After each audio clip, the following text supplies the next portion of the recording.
My beloved one, pause everything and lean in, because what I am about to reveal to you carries the weight of eternity pressing gently against this very moment. This is urgent. Don't wait another second, because your spirit is standing at a crossroads you can no longer ignore. I am calling you into a truth that has been stirring beneath the surface of your life, a truth that will not remain silent any longer. Hear me now, for what comes next is meant to awaken you, realign you, and draw you into the life you were never meant to delay. Listen to me closely, because what I am about to say to you is not casual, not optional, not something you can file away for later and forget. This is urgent, and I am speaking directly to your heart in this very moment. You have treated time as though it endlessly stretches before you, as though you can always return to the things you keep postponing. But I tell you, the time you keep waiting for is the time you are living in right now. I have chosen this exact moment, these exact breaths you are taking, to press upon you a weight that is not meant to crush you, but to awaken you. You have felt it, haven't you? The tug you can't quite explain, that unrest inside your soul every time you try to ignore me and carry on as usual. You scroll, you distract, you bury yourself in noise. But when the noise quiets, my voice rises again, gentle yet unrelenting, because I love you too much to let you sleepwalk through the life I have given you.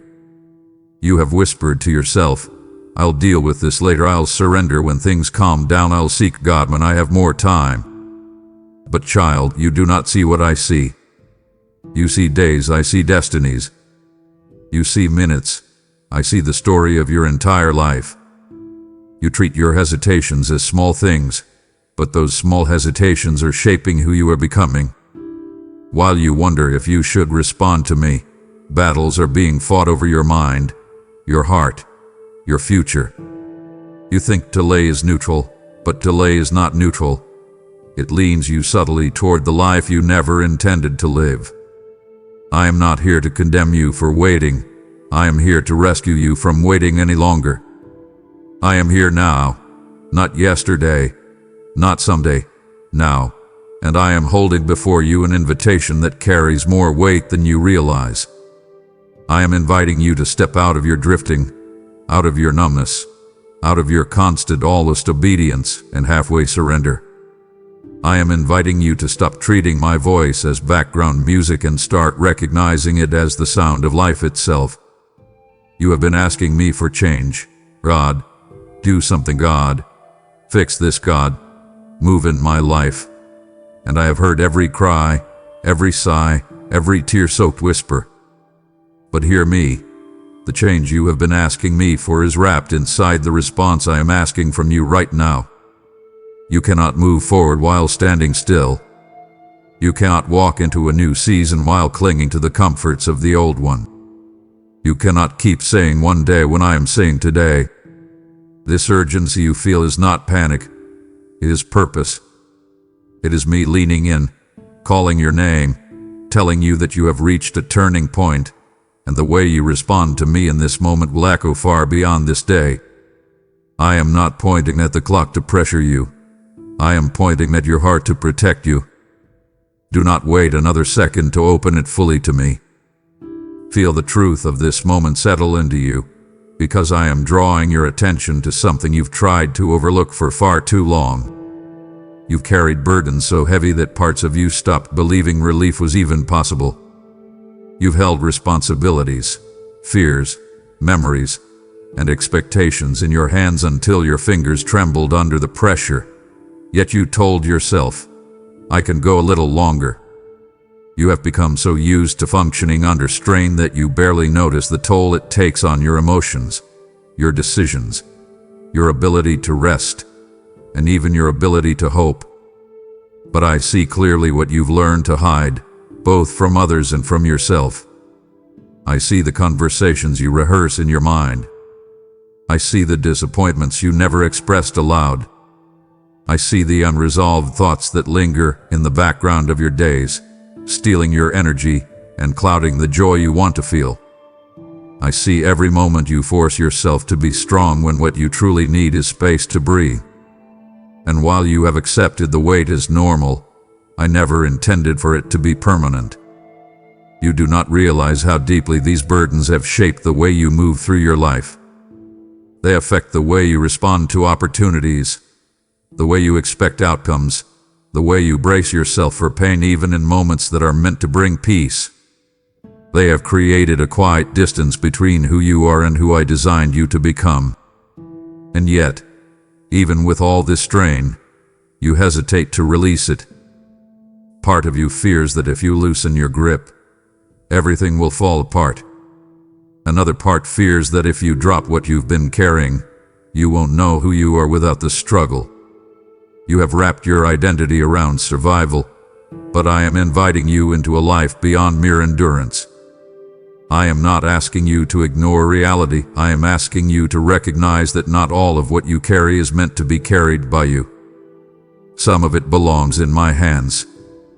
Some of it needs to be surrendered, not solved. Some of it needs release, not resistance. Freedom is not a distant promise, waiting for a better season. It is a present offer, unfolding the moment you stop trying to do everything alone. When you choose to release what weighs you down, you make room for restoration.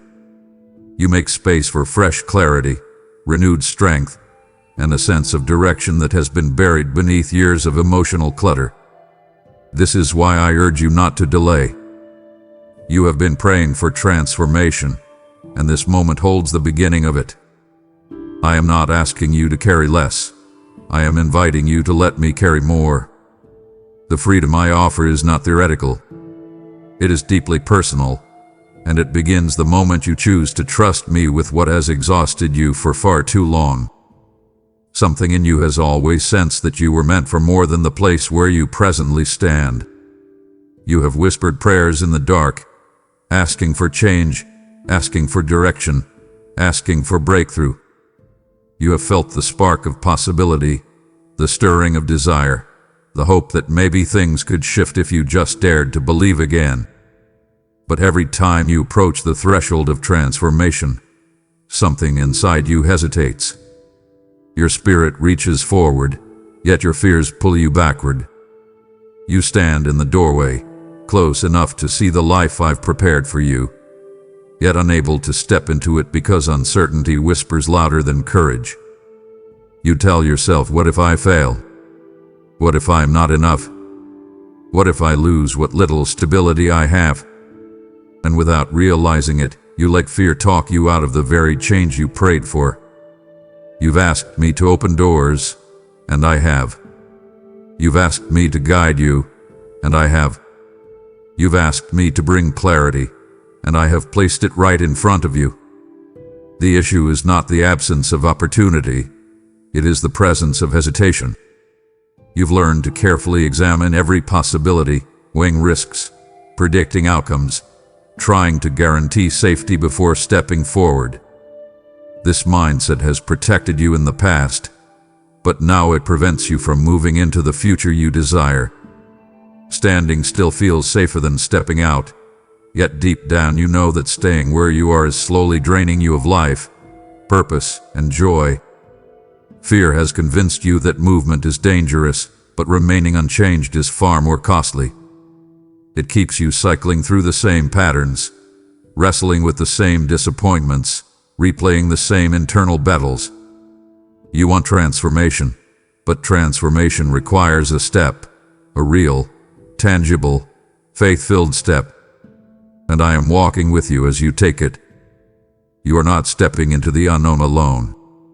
You are not stepping toward uncertainty without my presence surrounding you. You are stepping into what I have already prepared.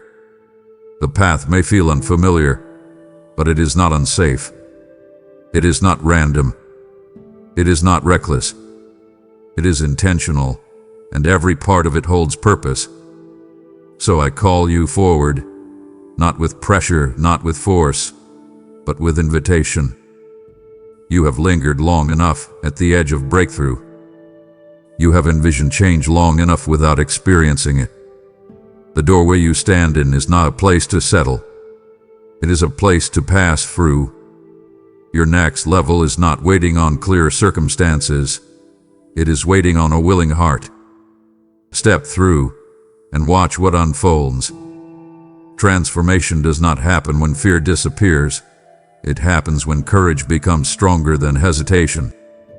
Let this truth reach the deepest places within you. I am not distant, delayed, or waiting for a better moment to meet you. I am here with you in the fullness of this very breath. You have lived with the idea that my presence comes and goes, that you must do something impressive or holy to draw near to me. But I have been beside you in every quiet moment, every confused thought, every tired sigh.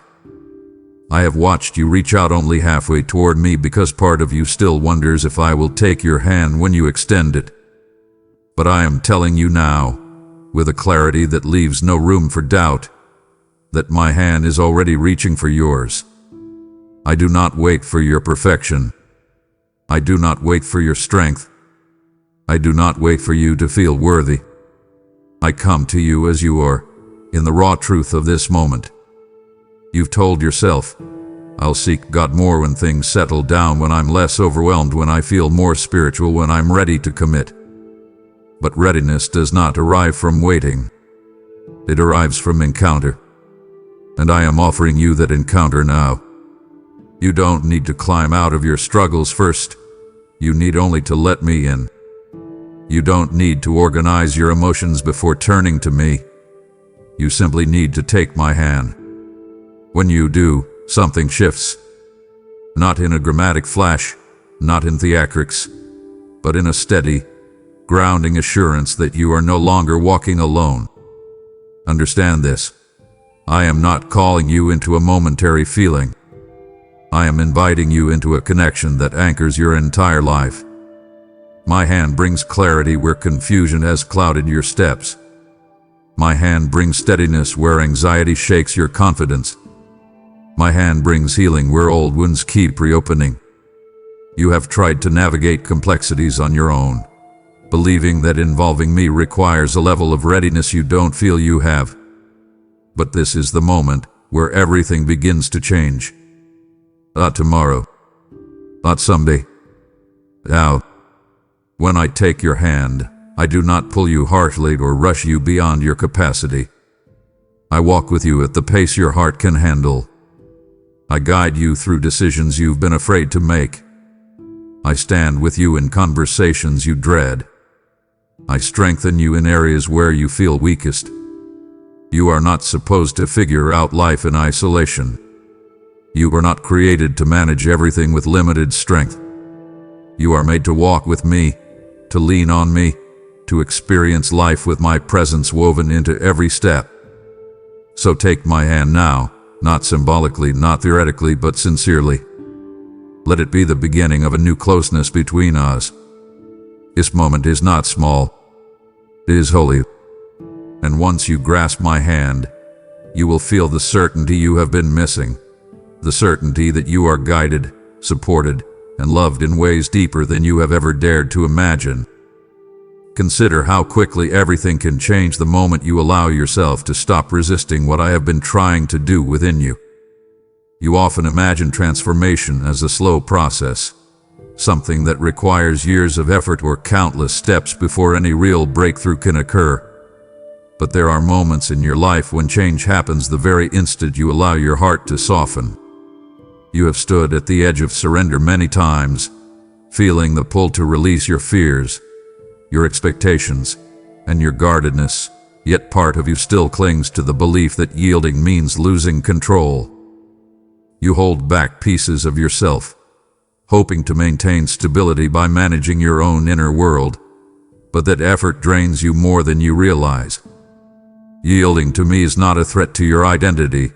It is the gateway to discovering who you truly are.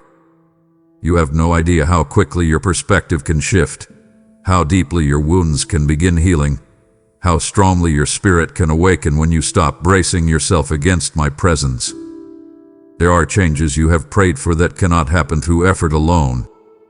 They require a release. You may feel uncertain about what you're stepping into, But uncertainty is not a barrier when your heart opens. The moment you yield, even slightly, I begin rearranging the weight inside you.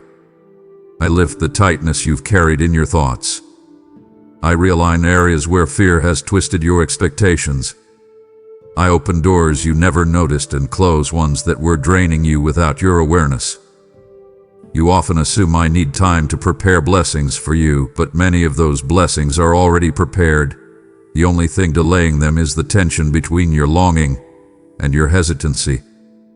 When you finally let go, even for a single breath, everything I have been building on your behalf begins flowing freely. Yielding is not passive. It is the most powerful decision your heart can make. It means accepting that you do not need to create your own healing. It means acknowledging that you do not need to force a breakthrough by pushing through your limits. It means trusting me enough to stop resisting the very transformation you keep asking me to bring. When your heart yields, you create space for what has been waiting to unfold. You allow me to strengthen what is weak, mend what is fractured, and revive what has been numb for far too long. So let this moment be the beginning of that yielding. You don't need to feel ready. You simply need to allow your heart to loosen its grip. Because in the moment you do, even if it is for just a breath, I will meet you with a power that redefines what you expect from your own life. Think about how often you delay making a decision because you believe you need the right conditions before taking a step forward. You look for emotional clarity, you prove circumstances, or a sense of confidence before you allow yourself to move, believing that progress requires the alignment of everything around you. Yet in doing so, you overlook the truth that conditions only shift when my presence enters them. You keep searching for the perfect moment, but no moment becomes perfect until it carries my influence. You've placed unnecessary pressure on yourself by believing you must fix everything before welcoming me into it. You've convinced yourself that once you stabilize your life, clear your mind, or calm your heart, then you will have the right environment to pursue change. But that expectation steals opportunities from you because it makes you wait for a future that cannot arrive without my involvement. Every moment you postpone creates room for doubt, and doubt convinces you that waiting is harmless. Yet waiting without purpose gradually weakens your resolve and leaves your spirit wandering through uncertainty. You may not realize it, but your desire for a perfect moment is tied to a deeper longing for security, for control, for assurance that you will not be hurt again. You believe that if the timing were flawless, the risks would disappear. But the security you're searching for comes from my presence, not your conditions. When you invite me into the moment you are in right now, even with its confusion and imperfections, I begin reshaping it into something meaningful. You don't need to force clarity. You simply need to allow me to guide you in it. The moments that transform your life rarely feel ideal when they first appear. They feel uncertain, vulnerable, even fragile. But those are the moments where I work most deeply, because they open your heart to lean on me in ways comfort never could. I am not asking you to wait for the right moment. I am asking you to recognize that this moment, this very one, filled with imperfections and questions, becomes transformative the instant you invite me into it. Trust is not built by waiting for flawless conditions. Trust grows when you allow me to step into your uncertainty and show you that I can bring purpose to even the most unpolished parts of your life. Stop waiting for perfection. Let me perfect the moment you are already standing in. Bring your attention to the struggle you've carried alone, the one you haven't allowed anyone to see, because it reveals more about your heart than you realize. You've lived with the idea that seeking me requires you to be stronger, cleaner, calmer, or more spiritually prepared. You've convinced yourself that you need to stabilize your emotions, fix your habits, or resolve your internal battles before approaching me. This belief has created an inner isolation so deep that you feel the need to pretend even in your most private moments. You push through your days while covering the parts of yourself you fear are too messy for my presence. But that belief has never come from me. The idea that you must repair yourself before I receive you is a misunderstanding of everything I have offered. I do not wait for you to present a polished version of yourself. I come to you in the truth of who you are right now. Your silent battles matter to me. The thoughts you don't voice, the emotions you bury, the shame you carry from things you wish you could undo.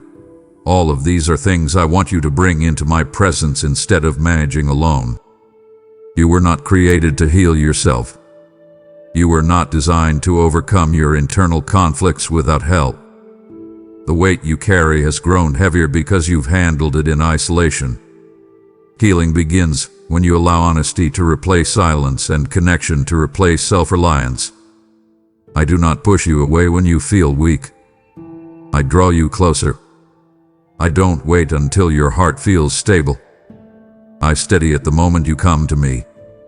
Every step of progress begins with authenticity, not perfection. If you wait until you believe you are ready, you will always remain on the outside of the transformation you hunger for.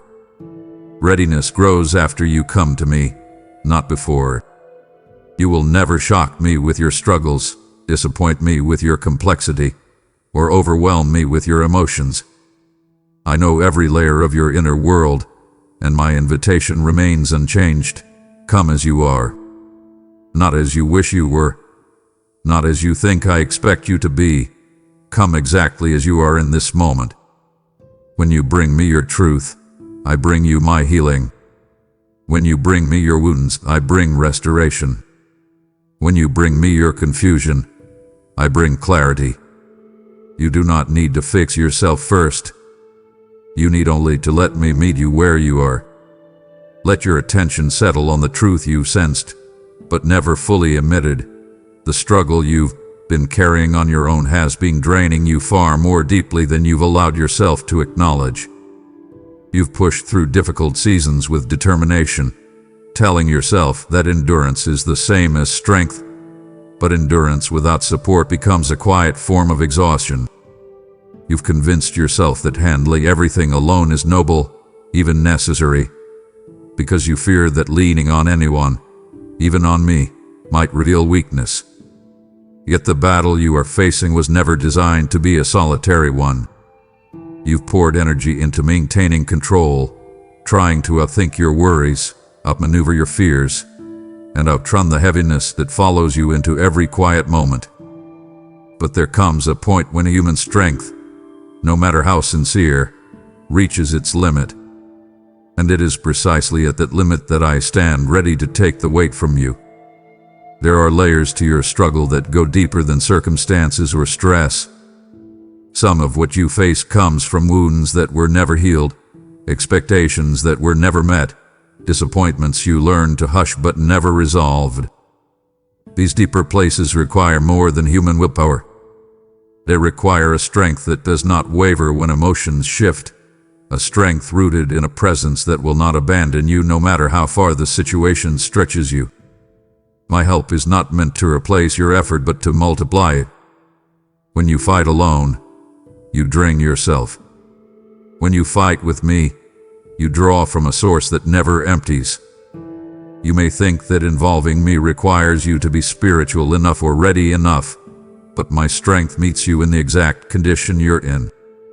You don't need to impress me with resilience. You don't need to hide the fact that you feel worn out or overwhelmed. I step into your reality with full awareness of every challenge pressing against you. When you allow me to fight with you, you step into a different kind of battle, one that doesn't depend on your ability to withstand everything alone. My strength brings protection where you feel vulnerable, clarity where confusion keeps clouding your perspective, and strategy where your mind has run out of ideas. The pressure you've been under is not evidence that you are weak. It is a sign that you were never meant to carry this load without divine partnership. Let this moment remind you that asking for my help is not surrendering your dignity. It is accepting the support you were created to receive. I am here to strengthen you in ways no person could, to reinforce your spirit, and to carry the weight that has been suffocating your inner life. You do not need to hold everything together. You only need to let me hold you. Bring awareness to the weariness that lingers behind your eyes, the kind that doesn't fade even after rest, because it speaks louder than any words you've spoken aloud. You've been operating on empty, convincing yourself that you have no choice but to keep going. You've taken on the role of holding everything together, your responsibilities, your emotions, your relationships, even the expectations others place upon you. You balance all of it with a quiet determination, never allowing yourself to fully break because you fear everything around you will collapse if you loosen your grip. Yet this constant tension inside you has come at a cost. It has drained your joy, dimmed your sense of possibility, and pushed you into cycles of survival that were never meant to define your life.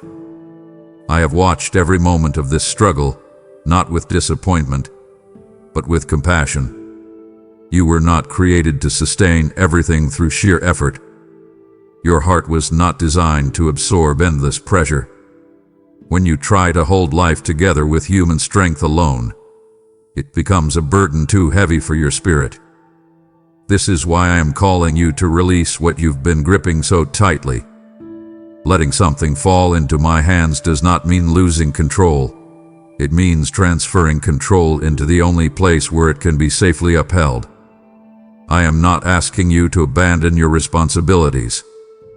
I am inviting you to stop carrying them as though their outcome depends solely on you. When something falls into my hands, it doesn't break, it transforms. I bring order where chaos has piled up. I bring clarity where confusion has overshadowed your decisions. I bring rest where exhaustion has become your default state. But for me to do this, you must willingly let go. You must release the illusion that you alone must keep everything stable. Letting go is not a collapse, it is a transition.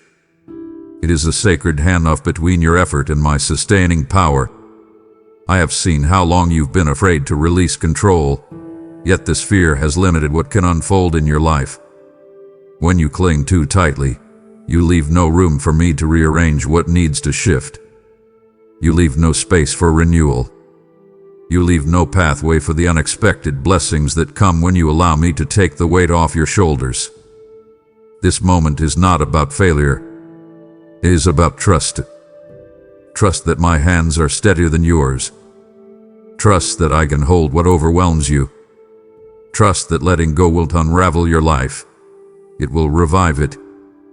Pay attention to the subtle battle happening inside you, because it reveals the reason your heart has felt torn between moving forward and holding back. The hesitation you experience isn't simply uncertainty. It is a place where opposing voices try to influence your next step. You sense me calling you forward, urging you into peace, growth, and surrender. But at the same time, another voice emerges, quiet, persistent, discouraging. That voice feeds doubts, stirs anxieties, and magnifies your fears. It tells you to wait, to question yourself, to second-guess the stirrings in your spirit. The longer you hesitate, the stronger that voice attempts to become. Yet something equally true is unfolding in the opposite direction. Each moment you turn your attention toward me, even in the smallest way, the influence of those lies weakens. When you respond to me, through trust, through prayer, through surrender, through even the smallest acts of openness, my presence becomes louder than fear. You begin to see possibilities where you once saw obstacles. You sense direction where you once felt lost. You feel peace where chaos used to dominate your thoughts. This is not because you are becoming stronger on your own, but because you are aligning yourself with a voice that speaks truth instead of distortion. Hesitation gives the enemy room to send confusion into your mind, but action, Even small action creates space for me to clarify, strengthen, and steady you. You often wait for confidence before moving, but confidence develops after movement begins. Each step toward me silences the doubts that used to paralyze you. Each moment of trust disrupts the lies that have followed you for years. Responding to me is not a dramatic act. It is a simple turning of the heart, a willingness to shift your focus from fear's predictions to my promises. You underestimate the power of moments, single seconds in which you choose which voice will carry influence in your life. These moments shape your direction more than major events ever could. When you choose me, even in uncertainty, you position yourself under a strength that dismantles deception. You align yourself with a peace that cannot be imitated. You step into clarity that overrides confusion. This battle is not about your capability, it is about your agreement. Every moment you agree with fear, it gains ground. Every moment you agree with me, fear loses its voice. So do not dwell in hesitation. Respond to me in the way your heart knows it needs to. You don't need full understanding to take the next step. You simply need willingness. Because every second you respond to me, the grip of fear weakens, the weight of lies breaks, and the path before you becomes clearer than you ever expected it could be. Feel the tension inside you for a moment, because it reveals the reason surrender has always felt risky to your heart. You've carried this quiet fear that if you release what you've been holding, something vital will slip out of your grasp. You imagine surrender as a kind of loss, as if letting go will leave you exposed, unprotected, or without structure. That belief has shaped the way you cling to certain habits, relationships, expectations, and even certain wounds because they feel familiar, and familiarity often feels safer than change. You've told yourself that you must guard what you have, maintain your footing, and keep control so nothing collapses beneath you. Yet this instinct to hold everything tightly has quietly drained your energy and dulled your hope. What you fear surrender will cost you is far smaller than what holding on alone has already taken. You don't realize how much of your strength has been spent gripping things that were never meant to define your identity or determine your future. There are areas in your life where surrender is not about giving something up, but about returning something to my care. You've tried to manage outcomes, direct your path, and maintain emotional balance without allowing any space for divine intervention. That approach has burdened you with responsibilities meant to be shared, not shouldered alone. This is why your heart feels exhausted. It's not because you're failing, it's because you're carrying what was never meant to rest on your shoulders. When you loosen your grip, you make room for me to guide, restore, and protect in ways human control cannot accomplish. I am not asking you to surrender so that you lose. I am asking you to surrender so you can breathe again. The cost is not in releasing your fears, but in holding them until they harden into limitations. The cost is not in letting go of your need for control, but in clinging to it until it shapes your entire outlook on life. The moment you choose surrender, something within you shifts, not because circumstances suddenly change, but because your heart stops fighting the battle alone. You open a doorway for peace to enter, for clarity to settle, and for hope to rise in places where pressure once lived. Surrender is not a sign of weakness. It is the point where strength is redefined. It is the beginning of living from a place of trust instead of tension. So release what hath been tightening your spirit. Release the need to predict every outcome. Release the illusion that you must manage everything on your own. When you surrender, you are not falling. You are returning to my hands, where you have always been safest. Let your heart absorb this truth deeply, because it challenges every fear-based assumption you've carried about what it means to follow where I lead. You've often believed that stepping closer to me might mean sacrificing joy, opportunity, comfort, or identity. This fear grew from subtle experiences, past disappointments, and misunderstandings that made you associate spiritual commitment with restriction rather than abundance. But my intention has never been to diminish your life. I am the source of life, the one who breathes purpose into your days and meaning into your struggles. When I call you forward, it is never into emptiness. I draw you toward a fullness that you cannot find by holding on to the things that drain you. My path is not one of deprivation but one of restoration. Yet because you've been wounded before, you hesitate to trust that what I offer will truly bring you joy.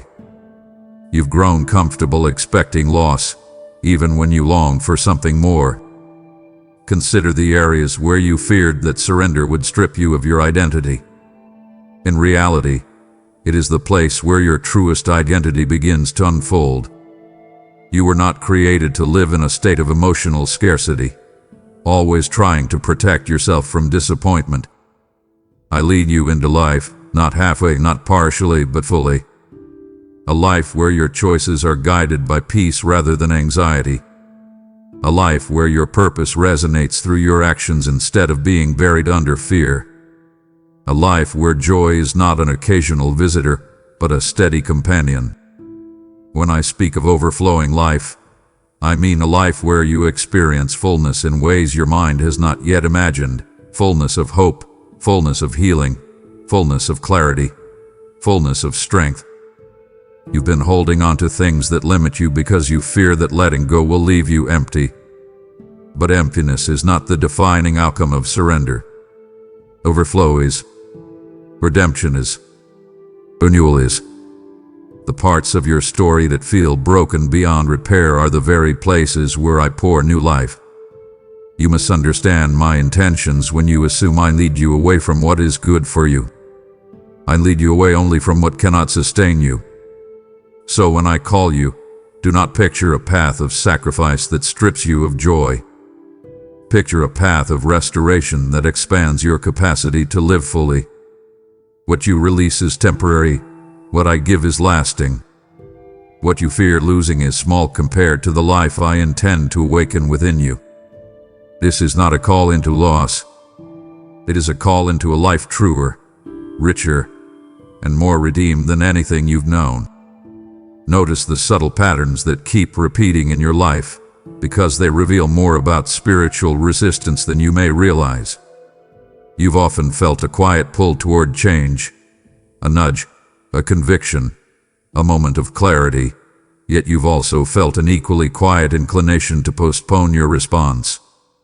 It seems small at first, harmless, almost responsible. I'll think about it more. I'll do it when I feel stronger. I'll wait until I'm sure. But hesitation, when fueled by fear or doubt, becomes a doorway through which discouragement enters. The enemy understands that he does not need to lure you into destruction to derail your progress. All he needs is delay. Delay keeps you stuck in cycles you've outgrown. Delay convinces you that tomorrow is a better time to change, even though tomorrow arrives with the same hesitations unless something breaks the pattern. Delay disguises itself as caution, yet underneath it lies a subtle strategy to weaken your momentum and confuse your direction. When you postpone obedience, you unintentionally reinforce the belief that fear deserves consideration. This gives fear space to influence your choices, distort your discernment, and diminish your confidence. You may believe that nothing changes when you hesitate, but spiritually, hesitation shifts the atmosphere around you. It creates room for doubt to grow roots. It allows old tendencies to reclaim space in your heart. It blurs the clarity you once felt, making it harder to recognize the next step. This is why your moments of deepest conviction often fade when you wait too long to respond. The enemy does not have to push you backward if he can keep you from moving forward. Responding promptly to my voice is not meant to pressure you. It is meant to protect you. Obedience is not a burden. It is a safeguard. When you act on the guidance I give you, you align yourself with strength, clarity, and direction that dismantle confusion. Every time you choose obedience, even when you feel unsure, you weaken the influence of the enemy's whispers. You reclaim authority over your life. You break cycles you once felt powerless against. You take ground in areas where you previously felt stuck. And with each step of obedience, you grow more confident in my ability to guide you. The danger is not in acting too soon. It is in waiting too long. You are not being asked to leap blindly. You are being invited to step faithfully. When you move with me, you place distance between yourself and the strategies meant to keep you stagnant. So do not let delay disguise itself as wisdom. Do not give hesitation more influence than my voice. When I call you forward, it is because forward is the direction where your strength, purpose, and freedom lie.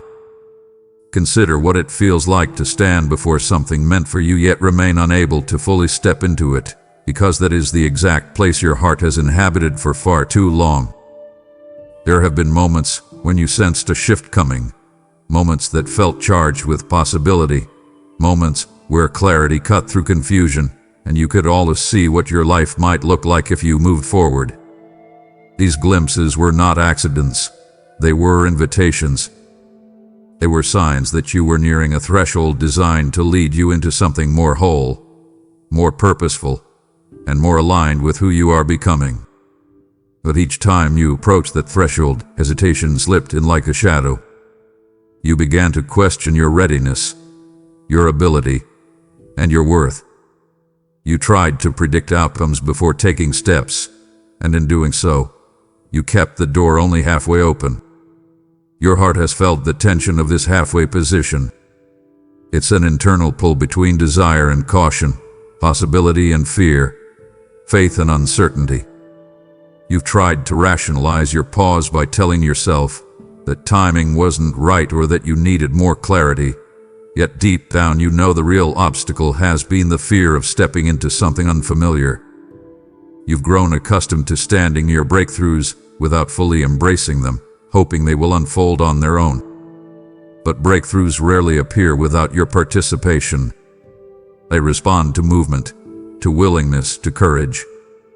They require more than observation. They require engagement. When you hover near the doorway instead of walking through it, you remain close enough to feel hope yet far enough to keep your life unchanged. I am not disappointed in your hesitation. I understand the wounds and experiences that shape it. But I want you to see that the door before you is not closed. It waits for your decision. The breakthrough is not slipping away. It is waiting for your yes. You don't need to feel fearless to step forward. You only need to trust that the step itself will reveal what hesitation has hidden from you. When you push the door fully open, you make space for clarity, alignment, and peace to flow in ways you haven't experienced yet. You clear the pathway for blessings that feel delayed, not because they are withheld, but because the doorway remains only partially open.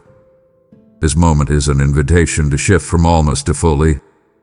You were created for more than glimpses of transformation. You were created to walk in the fullness of it. So choose to move. Choose to step. Choose to open the door wide enough for breakthrough to finally become your lived reality. Let your spirit lean into the urgency of this moment, because what I am opening in your life requires your willingness now, not after you feel ready, or strong or certain. Restoration is not a distant idea reserved for some future version of you. It is something I intend to begin in your present condition, in the very places where you feel the most drained, discouraged, or undone. You've endured seasons where parts of your heart felt worn thin, where disappointments piled up, where hope grew quiet. These experiences left marks you've tried to hide or ignore, believing that time alone would heal them. But time does not restore what has never been surrendered. Restoration begins when you stop postponing the work your soul is aching for. There are wounds inside you that have lingered far longer than you expected. You stepped over them, built around them, tried to function despite them, yet they continue affecting you beneath the surface. They influence your relationships, your decisions, your self-worth, and your capacity to receive good things. You've told yourself, "I'll heal when life settles, when I have more stability, when I'm not so overwhelmed." But the truth is that healing will not wait for convenience. Restoration does not wait for ideal conditions.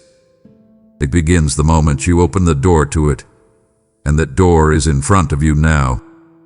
I want you to understand something vital. The restoration I desire to bring is not small or partial. It touches the places you rarely talk about, the ones you've protected with silence. It brings renewal to areas you assumed were too damaged to be revived. It restores confidence where fear has taken root. It restores clarity where confusion has been lingering. It restores identity where you've lost sight of your worth. But every layer of restoration begins with your choice to stop delaying. You cannot move into a renewed life while holding on to patterns designed to keep you unchanged. Respond to this moment. Allow me to begin what only I can complete. You do not need to know every step of the process. You only need to give me access to the areas that have been waiting for healing far too long. The longer you delay, the longer you remain in cycles that were never meant to define you. But when you say yes today, when you open yourself to restoration, you set in motion a shift that will alter the trajectory of your life. Restoration begins now because your heart has waited long enough. Bring your awareness to the quiet ache you've carried for years, because it reveals the very place where healing has been waiting for your permission to begin. You've hoped for change, prayed for relief, longed for renewal, yet there has always been a part of you that hesitated to step fully into the healing you need. Perhaps it felt too vulnerable. Perhaps you feared the process would uncover emotions you weren't ready to face. Perhaps you worrying that healing would require you to confront truths you've kept buried. These fears have caused you to delay, telling yourself that the right moment would arrive someday, when your heart felt stronger or your circumstances more stable. But healing does not wait for strength. Healing creates strength. It doesn't require stability. It builds it. And what you have been postponing is something I have already prepared. Healing is not something you must earn. It is not a reward for endurance or proof of spiritual progress. It is a gift, one crafted with intention, waiting in my hands, ready to be placed into yours. Yet gifts must be received to be experienced. You cannot carry healing while clinging to the pain you've grown accustomed to. You cannot receive restoration while holding tightly to the patterns that protect your wounds but prevent your growth. Some of the emotional weight you carry has stayed with you only because you've believed you were not ready to face it. But readiness is not the prerequisite. Openness is. Healing unfolds when you let your guard down long enough for my presence to reach the places you keep hidden. What I offer you is not superficial. It reaches deep into your life, in the memories that still influence your reactions, in the fears that shape your decisions, in the insecurities that whisper lies about your worth. My healing brings clarity where confusion reigns, peace where inner chaos has taken over, and gentleness where harshness has worn you down. But none of this can begin until you allow yourself to receive what I have already prepared. You don't need to understand the entire process to step into it. You only need to acknowledge that the wounds you've learned to manage were never meant to remain open. This is the moment to receive what you've delayed, not because your pain is urgent, but because your healing is. You deserve to live with a whole heart. You deserve to wake up without the emotional heaviness that has followed you for years. You deserve to experience the fullness of life that healing makes possible. And everything you need for that healing is ready, waiting, and held in my hands, prepared long before you realized you would need it. Let your heart recognize how seen you truly are, because the storms you've weathered in secret have never been invisible to me. You've carried emotions late into the night. Moments when you sit quietly because your mind refuses to settle. Moments when thoughts return uninvited and echo louder than the peace you long for. You've wiped tears before anyone noticed, convinced yourself to stay strong when your spirit felt fragile, and learned to swallow words that felt too heavy to speak aloud. These hidden battles have shaped you in ways you rarely admit, making you feel older inside than your years would suggest. Yet none of this has gone unnoticed. Every private ache, every silent worry, every fear that emerges in the dark hours has been witnessed with the deepest compassion. I know what weighs on you even when you pretend you're fine. I know the questions you ask yourself when no one else is around. I know how you replay moments from your past, wondering if they still hold power over you. And I know how exhausting it is to feel unsettled inside while trying to present stability on the outside. The storms within you often feel unpredictable. One moment calm, the next moment swirling with old memories, insecurities, or anxieties you thought you outgrew. These inner storms build slowly, creeping into your thoughts until you find yourself overwhelmed by emotions you can't easily explain. You may feel embarrassed or frustrated by them, wondering why you can't just get over it, or why certain moments still have influence over you. But the presence of these storms is not a sign that you are weak. It is a sign that you've been carrying far more than your heart was meant to carry alone.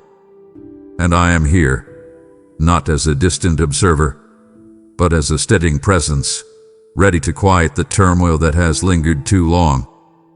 Peace does not come from ignoring your feelings or forcing yourself to appear strong. It comes from letting me address what lies beneath the surface.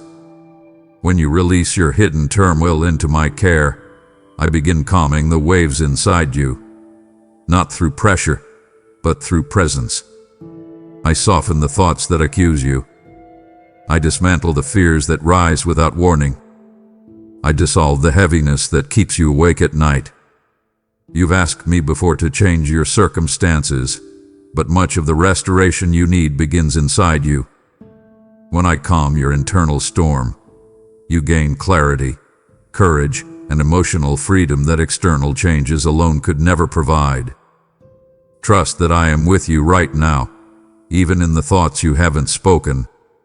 Nothing in your inner world is beyond my reach or my compassion. You don't need to hide your pain or fix your emotions before turning to me. Let me quiet what's raging in you. Let me bring peace where unrest has lived. Let me place calmness where you've known turmoil. This is the moment your storm begins to lose its power. Allow your spirit to be fully attentive for a moment, because what I am saying to you now is something you have been longing to hear, even if you didn't realize it. You've asked for guidance, clarity, and direction, hoping for a sign that would finally confirm what your heart has felt uncertain about. You've wanted reassurance that you aren't imagining my nudges, that the thoughts stirring within you aren't just your own ideas. And I have been speaking, through impressions, through conviction, through the gentle pull toward change that keeps resurfacing no matter how many times you try to dismiss it.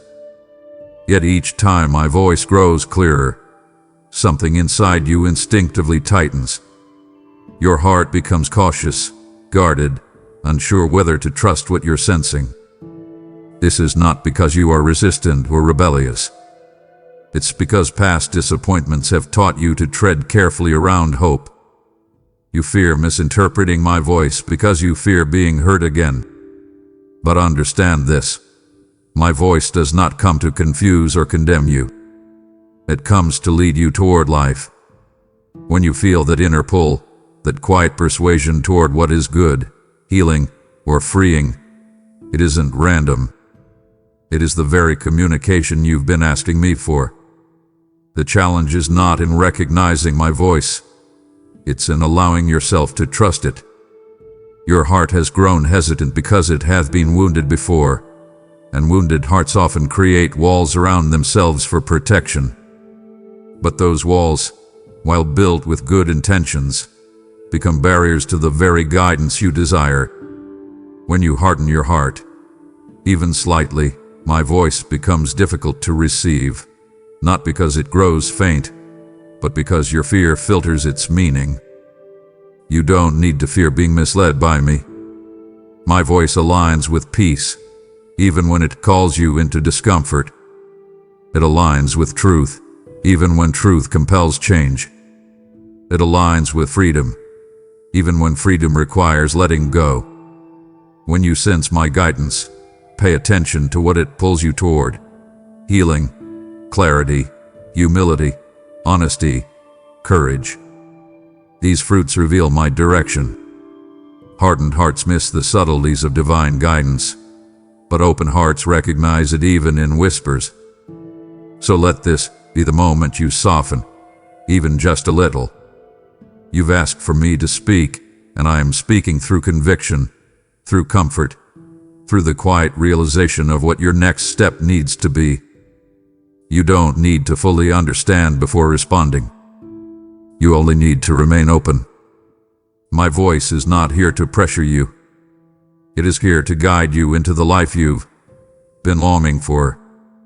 Let the significance of this moment settle into your spirit, because what I am offering you right now has the potential to redirect the course of your entire future. Not in a dramatic, overwhelming way, but in a deeply transformative one. The choices you make in transitions, those quiet, internal decisions to trust, to release, to step forward, become turning points that shape who you become and what you experience. Much of what you long for is tied to decisions you have postponed, not because you lack desire, but because you doubt whether your next step will lead anywhere meaningful. But hear me, when you respond to my guidance, even in small ways, you set in motion shifts that reach far beyond this moment. You've lived in patterns that created predictable results. You've walked familiar paths because familiarity feels safe. But familiar paths rarely lead to new destinations. You sense that something in your life needs to change: a mindset, a habit, a relationship dynamic, an emotional pattern. But you've struggled to act because acting feels risky. Yet the real risk lies in staying where you are when you feel me calling you forward. When I speak into your life, I am not offering vague inspiration. I am giving you direction meant to align you with purpose. Each time you trust my voice over your fears, you step into alignment with the life I designed you to experience. This moment carries unusual weight because your heart is awake right now in a way it hasn't been in a long time. You feel conviction, clarity, and even a quiet courage rising within you. These sensations are not random. They are signals that your spirit is ready for a shift. The trajectory of your life changes when you make decisions from a place of truth rather than fear. When you take me at my word, you detach your future from the limitations of your past. You break cycles. You rewrite internal narratives. You open doors that hesitation once kept closed. You may not see the full picture yet, but trust grows through movement.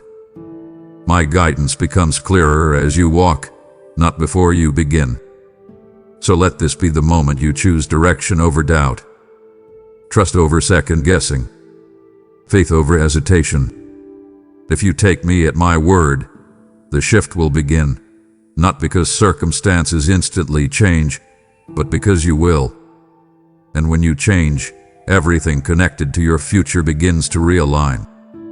This moment is an invitation to leave old patterns behind and enter the trajectory you were always meant to follow. Let this truth confront every lie that has settled into your identity, because the limitations you've placed on yourself have never existed in my view of you. You've walked through seasons that made you feel worn down, marked by mistakes, or defined by moments you wish you could erase. Life has left impressions on you, some through choices you made, some through pain that happened to you without your consent. These experiences created internal narratives that whisper you're too flawed to be restored, too behind to catch up, or too wounded to ever feel whole again. You've carried this belief quietly, letting it shape the way you approach hope, relationships, opportunities, and even me. But what you call disqualification, I call an opening. What you call damage, I call a place for healing. You are not a lost cause. You are not past redemption. You are not beyond reach. Every part of you, your struggles, your regrets, your hidden wounds, remains within the territory of my compassion and power. You underestimate the depth of my ability to work with the parts of your story that feel unredeemable. You assume that transformation requires a cleaner history or a more stable heart. But my work does not depend on your perfection. It begins in your honesty. The places where you feel the most unworthy are often the exact places where I intend to reveal my strength. You may think your mistakes have counted you out, but I do not define you by your lowest moments. I define you by the potential I placed inside you long before life complicated your journey. Nothing you've been through, no failure, no disappointment, no sequence of bad decisions, has closed the door to what I can do right now. You often compare yourself to others, believing they are more prepared, more deserving, or more put together. But comparison has never been a measure of destiny. I work uniquely in every life, and your story holds a purpose that cannot be replaced or replicated. You have not fallen too far for me to lift you. You have not waited too long for me to intervene. You have not broken too deeply for me to restore you. What feels like the end of your capacity is the beginning of my involvement. Open your heart to the possibility that change can begin in this moment. Not in some distant better version of yourself, not when you feel spiritually strong, but right now, while you still feel unsure, imperfect, or fractured. I am not intimidated by the parts of you that feel messy. I move toward them with intention. So release the belief that you've gone too far or waited too long. You are exactly where I can reach you, shape you, and raise you into the fullness of who you were always meant to become. Nothing about you disqualifies you from my movement. Everything about you positions you for renewal. Turn your attention to the memories that still echo inside you, because they reveal why hope has felt difficult for you to fully embrace. You've grown accustomed to tracing your expectations for the future from the patterns of your past. You look at the moments when things didn't work out, the times you were disappointed, the seasons where you were hurt or misunderstood, and you use those experiences as evidence to predict what might happen next. Over time, this has caused you to expect repetition instead of renewal. You anticipate familiar outcomes, not because you want them, but because your past has trained your heart to brace for what went wrong rather than believe in what could go right. But the past is not a prophecy. It is not a map for the future I am leading you toward. It is a chapter, not the entire story. Your past has shaped you, but it has not sentenced you. The only power it holds is the power you continue to give it through fear, assumption, or avoidance. I am not using your past to limit your future. I am using it to strengthen your wisdom, deepen your compassion, and refine your discernment. You carry lessons that will guide you forward, not traps that will bind you to who you once were. The moments that scarred you, the mistakes that haunt you, the seasons that drained you, none of these have the authority to define what comes next unless you allow them to dictate your beliefs. You may not realize how deeply your past experiences have influenced your reactions. They have shaped how you trust, how you love, how you dream, and how you protect yourself. But I am inviting you to release the assumption that history must repeat itself. You are not walking in circles, you are moving forward, even when it feels slow. My plan for you is not a continuation of old wounds. It is a transformation that brings you beyond them. Your future is not fragile. It is not a thin thread that can break under the weight of your memories. It is rooted in my strength, shaped by my wisdom, and guided by my hand. You are not bound to the outcomes you once experienced. You are being led into a new season, a new mindset, a new measure of healing. The path ahead does not mirror the path behind you. So release the belief that the worst moments of your past are the blueprint for your future. I am writing something new, something your past cannot cancel, your fear cannot hinder, and your history cannot predict. Shift your focus to the obstacles that seem immovable, because what appears impossible from your viewpoint is not impossible from mine. You've walked through seasons where the road ahead seemed blocked by circumstances, limitations, or uncertainties you couldn't navigate. You've looked at certain areas of your life, relationships, finances, decisions, emotional struggles, and felt as though progress was unreachable. You felt trapped, cornered, or stuck in patterns you couldn't break. From your perspective, the path appears narrow or non-existent. But paths are not always visible before they are walked. And I specialize in creating ways where none seem to exist. You've assumed that clarity must come before movement. But often, movement is what brings clarity. When you step in faith, you discover openings that were invisible before. I've been guiding you in ways you didn't recognize, through conversations, intuition, closed doors, unexpected endings, and quiet nudges that redirect you. These are not random. They are the early markings of a path you have not yet fully seen. You've mistaken delay for denial, not realizing that I have been aligning pieces behind the scenes, preparing timing, and strengthening you for the very opportunity you feel unqualified for. Even when everything around you suggests there is no way forward, trust that I am not limited by what limits you. I do not depend on ideal circumstances or perfect conditions. I do not need the approval of others or the predictability of outcomes. I create solutions that rise from places you believed were dead ends. I open doors that no one can close. I breathe life into situations you assumed were finished. The path I form often begins with a single moment of trust, a willingness to move even when you don't see where your foot will land. You may feel unsure about the direction, but uncertainty does not mean absence of guidance. It means you are walking in a realm where faith grows. Believe that I am leading you, even when the path curves in ways you did expect. Believe that I am clearing obstacles you haven't yet encountered. Believe that I am preparing breakthroughs that will meet you at the exact moment you need them. The place where you see no possible way is the place where I am about to reveal my power most clearly. Trust that the way is being made, not later, not eventually, but even now, as your heart opens to follow my lead. Pause for a moment and let yourself feel the difference between merely surviving and truly living, because this is the shift I am inviting you into right now. You've spent far too many seasons in a state of internal emergency, constantly bracing for the next problem, constantly holding yourself together with sheer will, constantly trying to manage your emotions, your responsibilities, and your pain without ever catching a full breath. Survival mode taught you resilience, but it also robbed you of rest, joy, and clarity. It conditioned you to focus on what must be endured instead of what can be transformed. It made your heart beat faster than your hope. It reinforced the belief that your role is simply to cope rather than rise.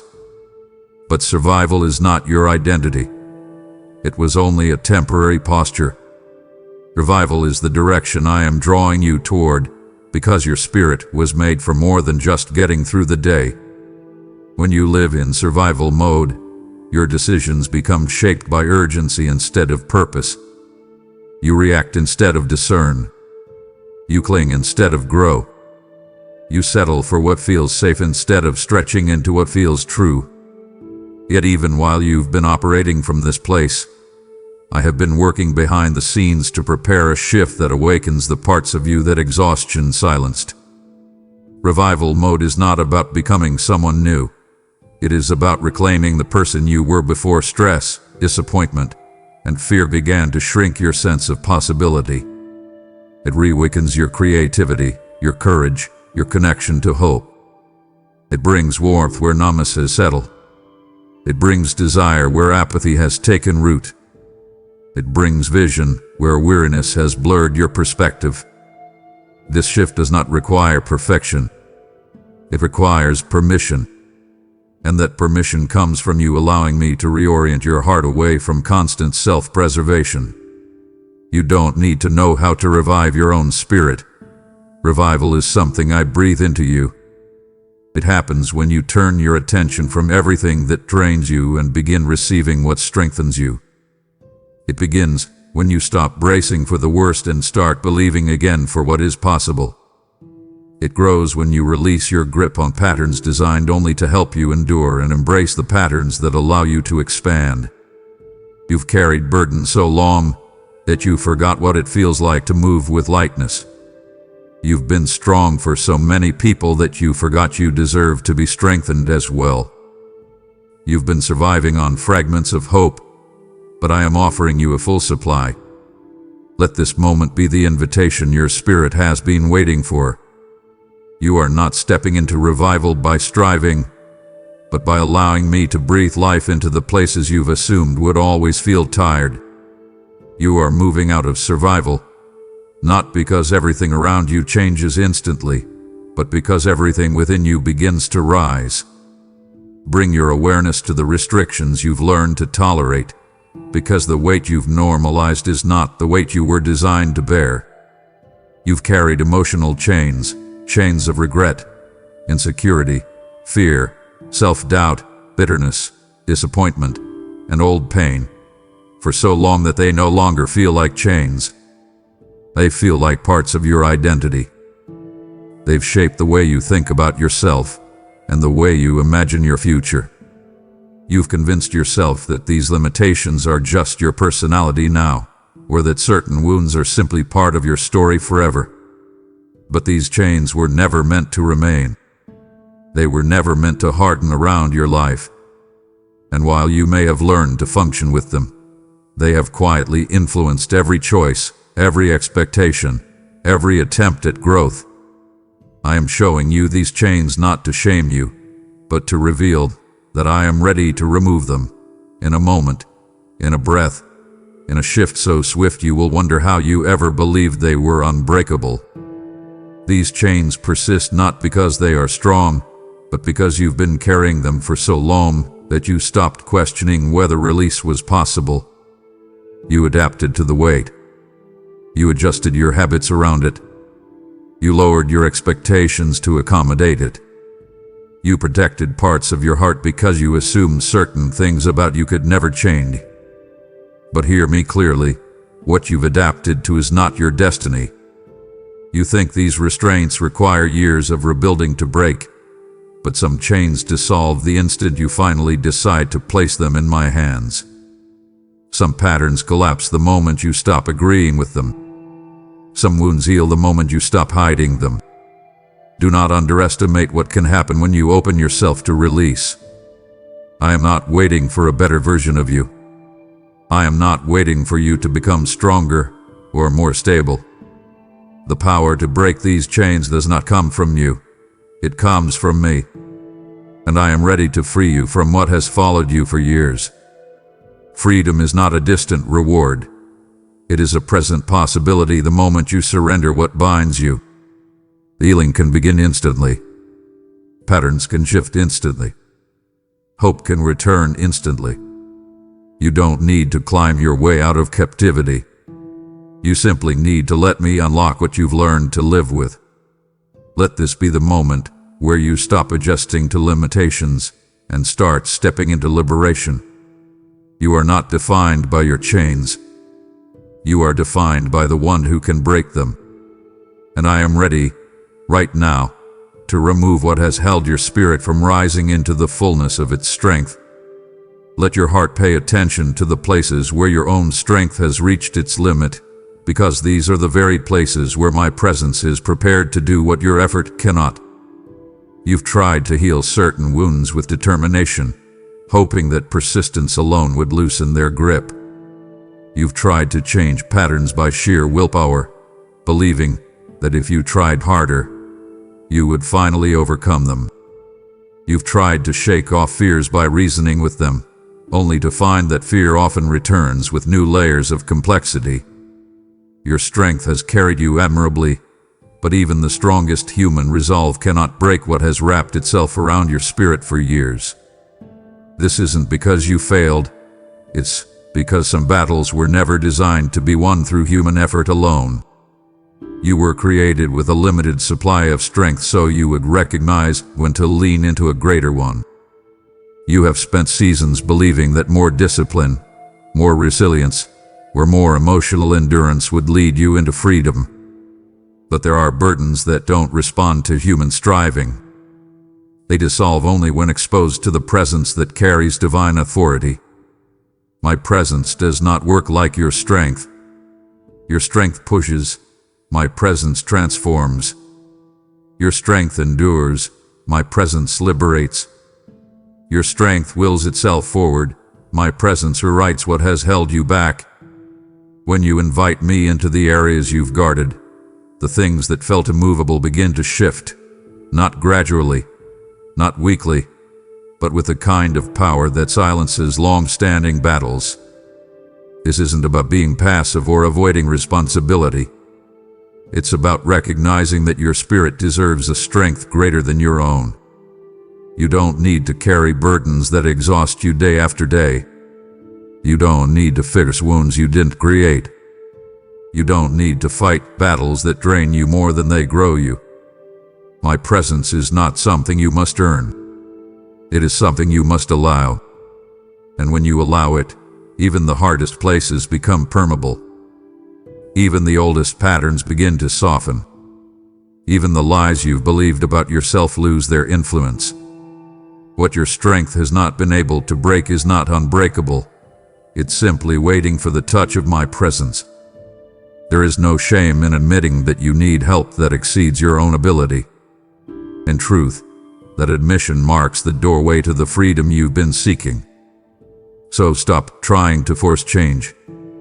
Stop condemning yourself for not progressing fast enough. Stop exhausting your spirit by attempting to accomplish alone what requires a sacred partnership. Step into the stillness where my presence works without resistance.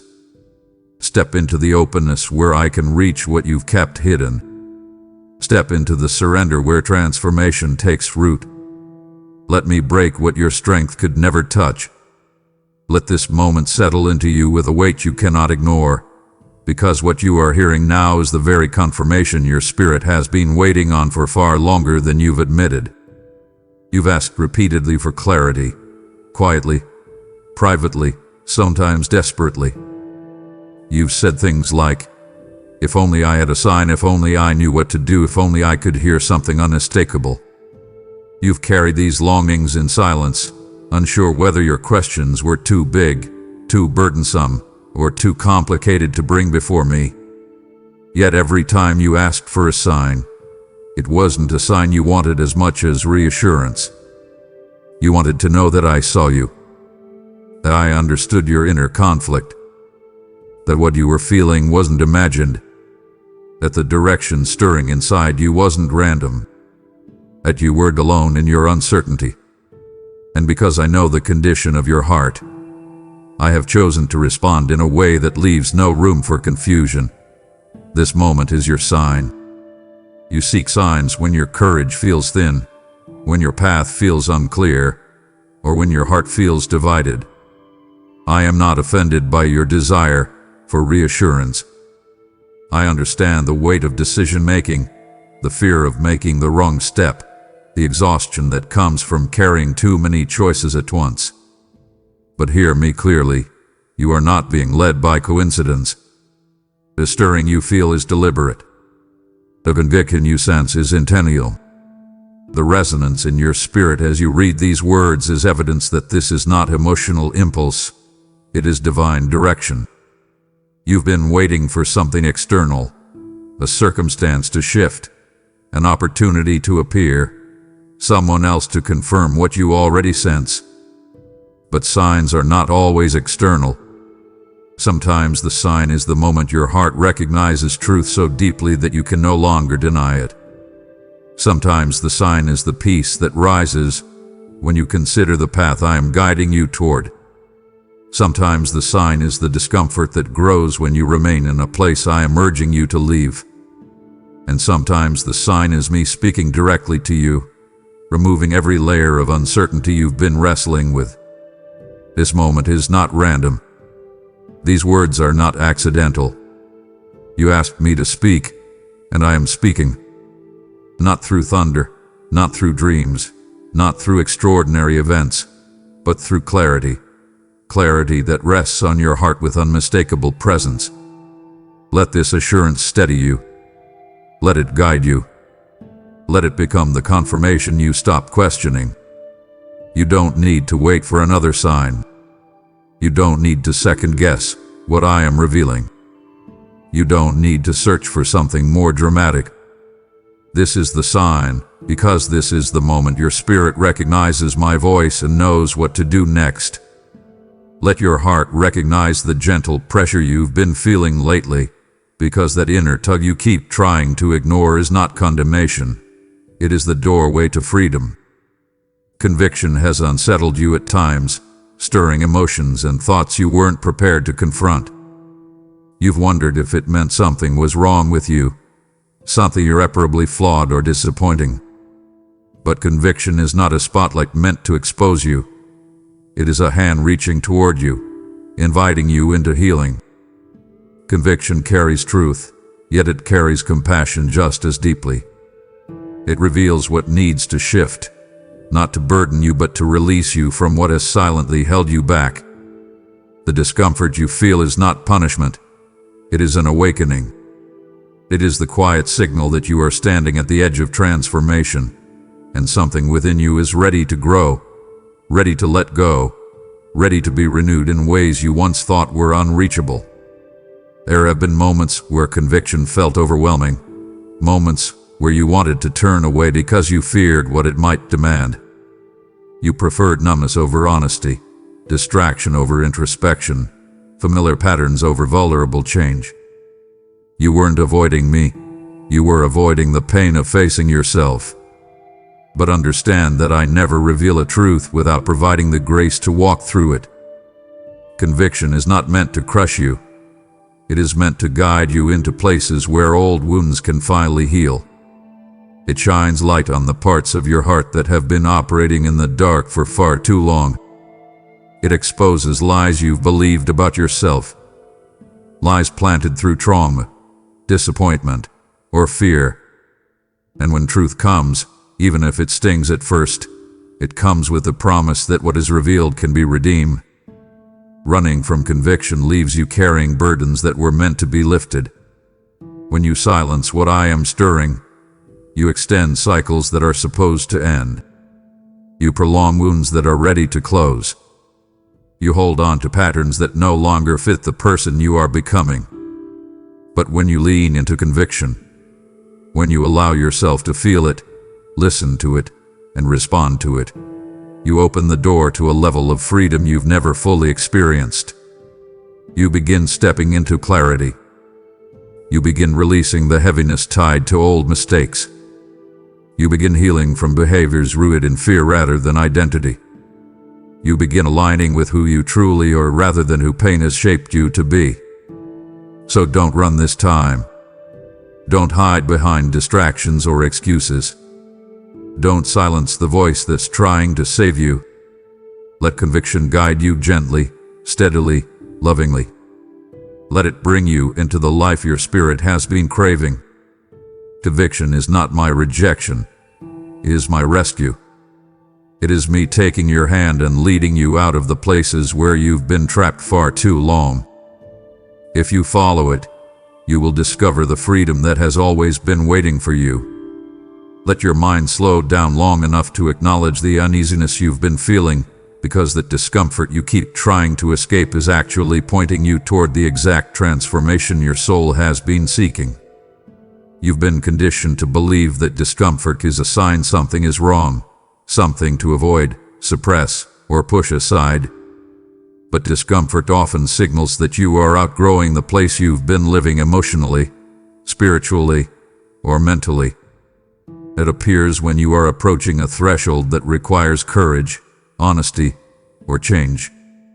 Instead of seeing discomfort as a threat, see it as a catalyst, a sign that you are being stretched into a larger version of yourself. Growth does not happen in safety. It happens when you step into spaces that challenge your old habits, reveal your deeper beliefs, and force you to confront the areas you've avoided for years. You've likely felt the tug-of-war inside you, part of you wanting growth, part of you clinging to familiarity. You desire breakthroughs, yet you instinctively retreat when the process becomes uncomfortable. You want healing, but you hesitate when emotions rise to the surface. You want change, but you hesitate when it demands something new from you. But hear me, discomfort is not meant to intimidate you.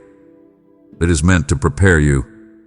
Growth rarely comes wrapped in ease. It arrives in moments when your faith must move before your understanding does, when you must trust that stepping forward will lead to something better even if you cannot see it yet.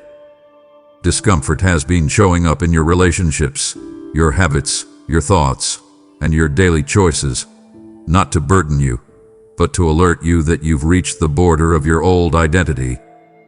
You are not meant to shrink back into who you were. You are meant to rise into who you are becoming. And that journey requires you to release the expectation that growth will feel cozy or predictable. When you embrace discomfort, you stop running from the very process designed to elevate you. You begin to see its purpose, to stretch your faith, refine your character, break unhealthy patterns, and strengthen your spirit. You start recognizing that everything you desire, peace, clarity, maturity, freedom, stands on the other side of moments you would rather avoid. Let this be the moment you stop interpreting discomfort as danger. Let it instead become the sign that you are on the right path. Lean into it with the assurance that I am with you in every step, guiding you through every threshold, and using each stretch to build something stronger within you. Growth may challenge you, but it will not harm you. Discomfort may unsettle you, but it will not break you. You are being shaped, strengthened, and expanded. And if you dare to walk through this doorway rather than run from it, you will discover a life far larger, freer, and fuller than anything you've known before. Let this truth settle into the places where you've been procrastinating, because the delays you've justified as needing more time have actually been rooted in something far deeper than timing.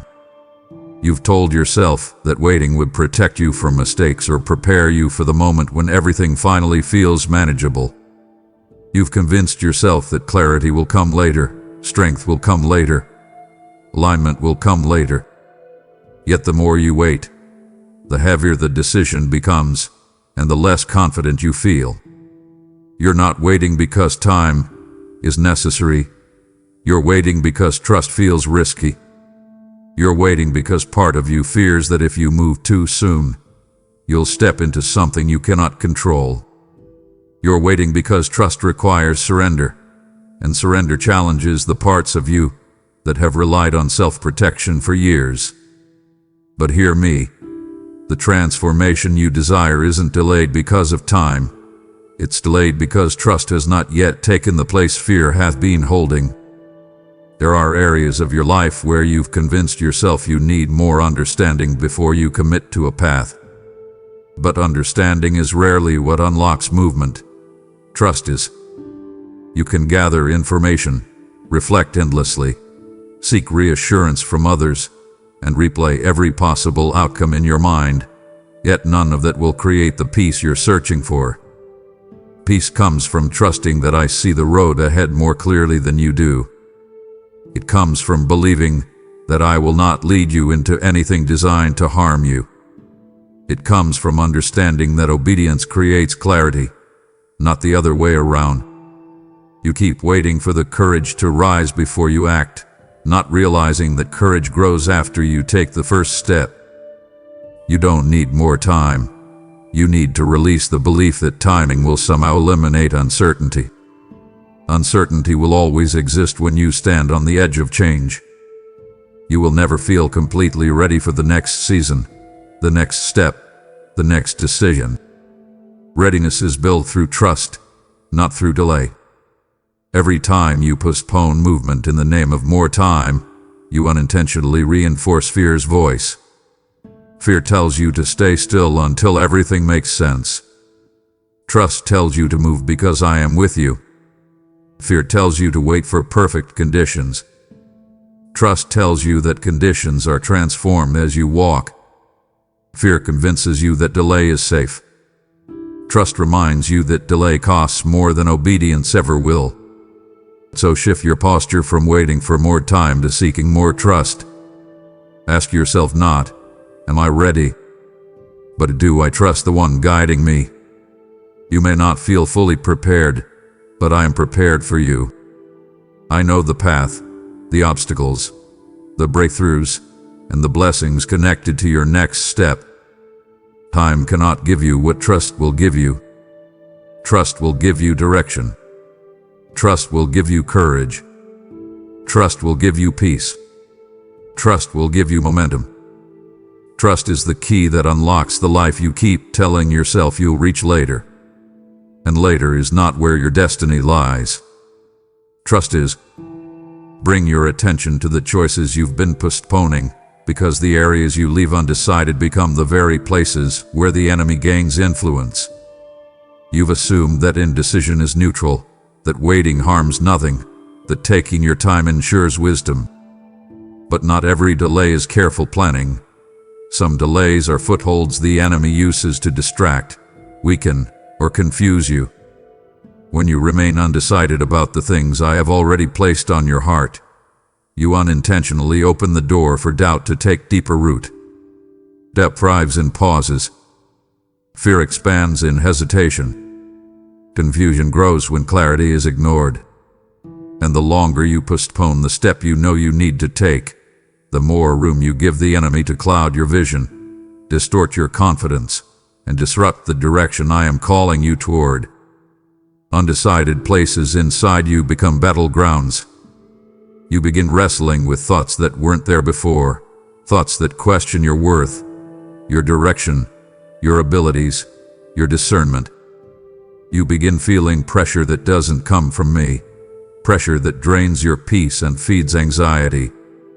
You begin struggling to recognize my voice, not because I've gone silent, but because hesitation makes opposing voices louder. You weren't created to live in limbo. You were created to move with intention, to listen with clarity, to act with courage. When you linger in indecision, you give the enemy time to plant seeds of discouragement that are much harder to uproot later. Delay makes simple steps feel complicated, and small decisions feel impossible. This does not mean you must rush or act carelessly. It means you must not ignore what your spirit already knows. When I call you to move, it's because timing matters spiritually in ways you cannot always see. You don't realize how much is influenced by your willingness to act when I prompt you. Connections, opportunities, protection, healing, alignment. Some blessings are time-sensitive, not because I limit them, but because the enemy seeks to intercept what you hesitate to embrace. Every day you wait to obey, he looks for new angles to discourage you. Every day you postpone healing, he reinforces old wounds. Every day you delay surrender, he strengthens the lies that keep you bound. Every day you delay stepping into purpose, he convinces you that purpose isn't yours. But hear me, this is not a warning meant to scare you. This is a revelation meant to free you. You cannot defeat hesitation with more thinking. You defeat it with movement. You cannot silence the enemy by waiting. You silence him by stepping into obedience.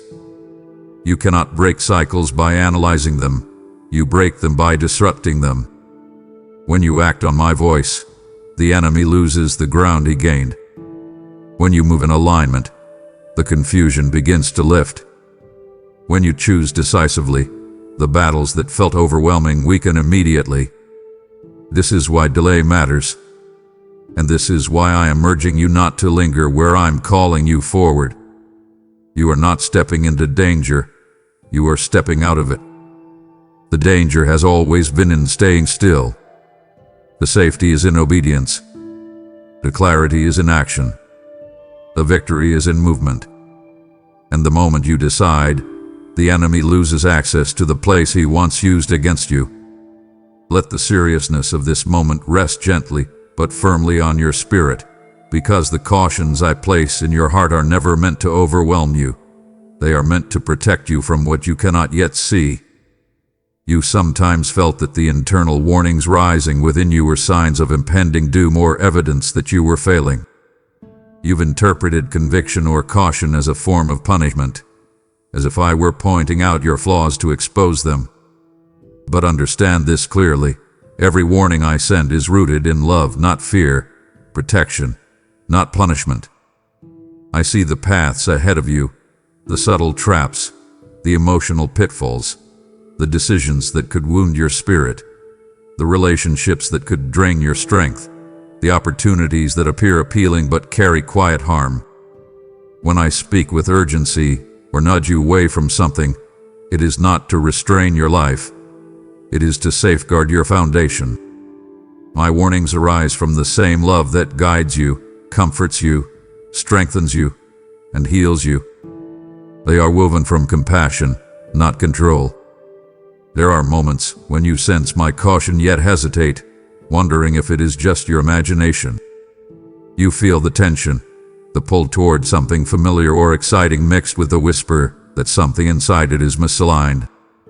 Instead of trusting that whisper, you sometimes reason it away or distract yourself from it. But the warnings I place within you are not to hinder your growth. They are to prevent you from walking into situations that would delay or injure your growth. Think of the times when you ignored that quiet sense of danger and later realized you had stepped into something heavier than expected. And think, too, of the moments when you listened and were spared pain you could not have anticipated. Those reminders are not meant to shame you. They are meant to help you recognize the voice that is saving you even when you don't realize it. When I warn you, it is because you matter to me. Your future matters. Your peace matters. Your healing matters. Your purpose matters. And so I place gentle boundaries, internal alarms, and spiritual signals along your path, not to frighten you, but to guide you away from what threatens your progress. These warnings are invitations to alignment, signals urging you toward decisions that protect your heart and strengthen your steps. You do not need to fear them. You only need to trust that each one carries a depth of love greater than what you've yet understood. Let my caution be a comfort to you, not a burden. Let it awaken discernment, not anxiety. Let it remind you that I am watching over every detail of your journey with eyes that see further than you ever could. When I warn you, it is because I am already standing in the future you are walking toward, and I want you to arrive there whole, steady, and free. Let your heart open to the possibility that what you've been praying for has not been withheld. It's been waiting for your willingness to move, because blessings often rest on the other side of decisions you've delayed.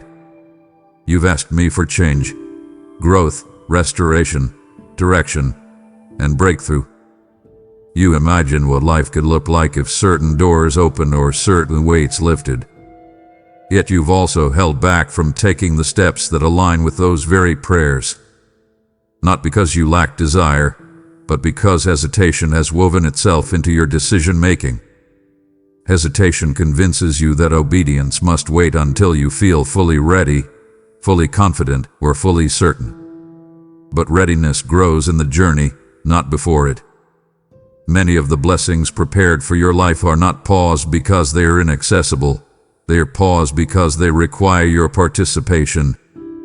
The moment you stop standing in uncertainty and begin moving with intention, you unlock what has been aligned for you all along. Blessings are not only gifts, they are results of trust, results of obedience, results of surrender, results of courage. Some are waiting at the threshold you've refused to cross. Some are hidden behind conversations you've been avoiding. Some are connected to choices you've resisted making. Some are tied to releasing habits, relationships, or mindsets that have quietly limited your growth. You've been asking whether these blessings even exist, but the truth is that they are already set aside for you. What's missing is not my willingness. It's your readiness to say yes without conditions, your willingness to move without perfect clarity, your courage to leave behind what no longer aligns with the life you desire. You underestimate how quickly blessings appear once hesitation breaks. The weight you've been carrying lightens. The clarity you've been searching for sharpens.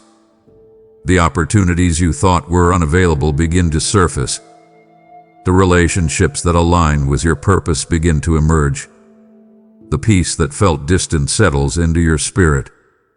When you stop hesitating, you create space for my presence to flow unhindered. Movement activates provision. Obedience activates direction. Surrender activates peace. Trust activates breakthrough. These blessings have not been denied to you. They have been awaiting your agreement with the path I've been preparing. So let this be the moment you loosen hesitation's grip. I'm not asking you to leap recklessly. I'm asking you to stop stalling where you already know you're meant to step. Blessings are prepared. Doors are ready. Opportunities are aligned. And your spirit has already sensed the shift. Stop hesitating, not because of pressure, but because of promise. The blessings you've been hoping for are closer than you think, waiting for the moment your heart finally moves in agreement with what I've already spoken over your life. Let your heart lean into this truth with your full attention, because the struggles you've been wrestling with alone are the very ones I am prepared to fight on your behalf the moment you place them in my hands. You've held on to certain battles because you believed it was your duty to fix them, to manage them, to contain them, or to somehow outthink them. You've tried to push through in your own strength, convincing yourself that if you simply worked harder, prayed more intensely, or stayed emotionally vigilant, you could force a breakthrough. Yet the longer you've tried to manage these battles alone, the more exhausted, frustrated, and spiritually drained you've become. Some of these battles were never meant to be yours to fight in the first place. They drain your strength because they were designed to be carried by my power, not yours. When you continue fighting what I have asked you to surrender, you place yourself under a weight that was always meant to be lifted by me. There is a difference between responsibility and ownership. Responsibility means showing up with faith and willingness. Ownership means believing the outcome depends entirely on you. You've taken ownership of battles that exceed your capability, conflicts within your own heart, internal narratives that echo from old wounds, relational tensions that cannot be fixed through logic alone, generational patterns that reach further back than your own lifetime. These are not fights you can win through emotional strain. These are spiritual battles. And spiritual battles are won when you stop trying to control them and allow me to intervene. Surrender is not passive. Surrender is strategic. It shifts the battle from your limited strength to my limitless strength. It transfers the pressure from your shoulders to mine. It turns the tide in ways you could never achieve through force or fear. You often fear surrender because you believe it means giving up, when in reality, surrender marks the moment the battle starts, being handled by the one who already knows the ending. When you surrender, you open the door for solutions you couldn't see, for peace that doesn't make sense, for clarity that breaks through confusion, and for victory that doesn't depend on human effort. I step into surrendered spaces with authority. Authority to silence voices that torment you. Authority to break cycles that have repeated for years. Authority to shift circumstances that seemed immovable. Some of the battles you face are prolonged only because you've been holding them instead of handing them over. So release them. Not halfway, not symbolically, but truly. Hand me the fear you've been carrying in your chest. Hand me the stress that wakes you in the middle of the night. Hand me the emotional knots you can't unravel on your own. Hand me the things that feel too heavy, too complicated, or too painful for you to manage. The moment you surrender is the moment I begin to fight on your behalf. And I do not lose battles. Bring your awareness to the frustration you felt around closed opportunities, because those closed doors have not been rejections. They have been redirections designed to protect your destiny. You've spent time knocking on doors that looked promising, doors that held emotional appeal, doors that aligned with your plans, timelines, or logic. When those doors didn't open, you questioned yourself, your faith, your timing, even your worth. You wondered why certain paths seemed blocked while others remained unreachable. But the truth is not that you are unworthy of opportunities. It's that not every opportunity aligns with who you are becoming. Some doors are attractive but not assigned. Some paths are comfortable but not purposeful. Some relationships or pursuits feel familiar but would have limited your growth or compromised your identity. Closed doors are often my protection disguised as disappointment. You cannot step into the future I've crafted for you while clinging to doors that were never meant to open. You've been knocking, sometimes persistently, on things that cannot carry you into the fullness of your purpose. You've been waiting for validation from places that cannot see your value. You've been longing for approval from situations that were too small to contain what I've placed within you. When you fixate on the wrong door, you miss the one I've been preparing behind you, to your left, or just a few steps ahead. I don't close doors to punish you. I close them because I see danger you can't see, limitations you haven't recognized, and timing you don't yet understand. There are doors ready to open for you, doors that align with your calling, your healing, your growth, and your future. But those doors stay sealed until you stop chasing the ones that drain you. Some doors require your release before they reveal themselves. You need to let go of what is familiar so that what is destined can finally enter your life. You need to shift your focus from proving yourself to positioning yourself. You need to create space in your heart for the opportunities that reflect who you are becoming instead of who you used to be. When you stop knocking on the wrong doors, the right door will open without you forcing it. It will open with clarity, peace, and alignment. The door I have for you will not require begging, pushing, or striving. It will not demand that you shrink yourself to fit inside. It will not confuse you or diminish you. It will welcome you. It will stretch you in healthy ways. It will elevate you. It will align with the person you are growing into. But it will only appear when your heart stops insisting that the wrong door should open. Trust that what is closed for good reason. Trust that what is meant will open in perfect timing. And trust that when the right door opens, you will understand why every wrong door had to stay shut. Let this truth reach the deepest part of your heart, because the breakthrough you've been waiting for does not depend on my willingness to act. I am already willing. It depends on your willingness to release what blocks my movement in your life. You've prayed for me to intervene, to shift circumstances, to bring clarity, to open doors, to heal what has been hurting, and to guide you out of the patterns that drain you.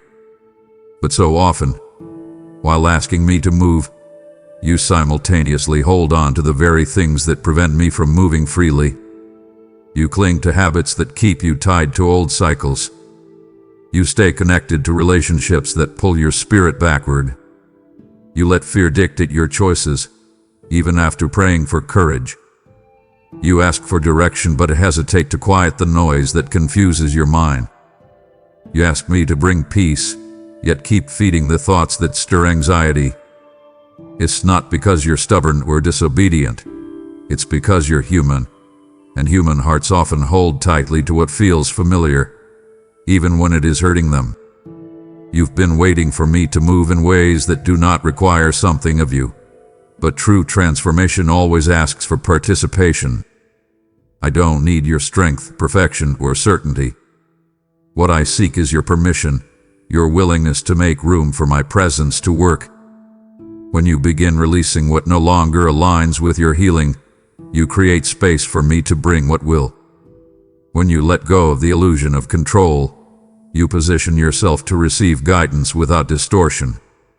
When you begin loosening your grip on what drains you, you make room for what restores you. My movement is not blocked by my lack of power.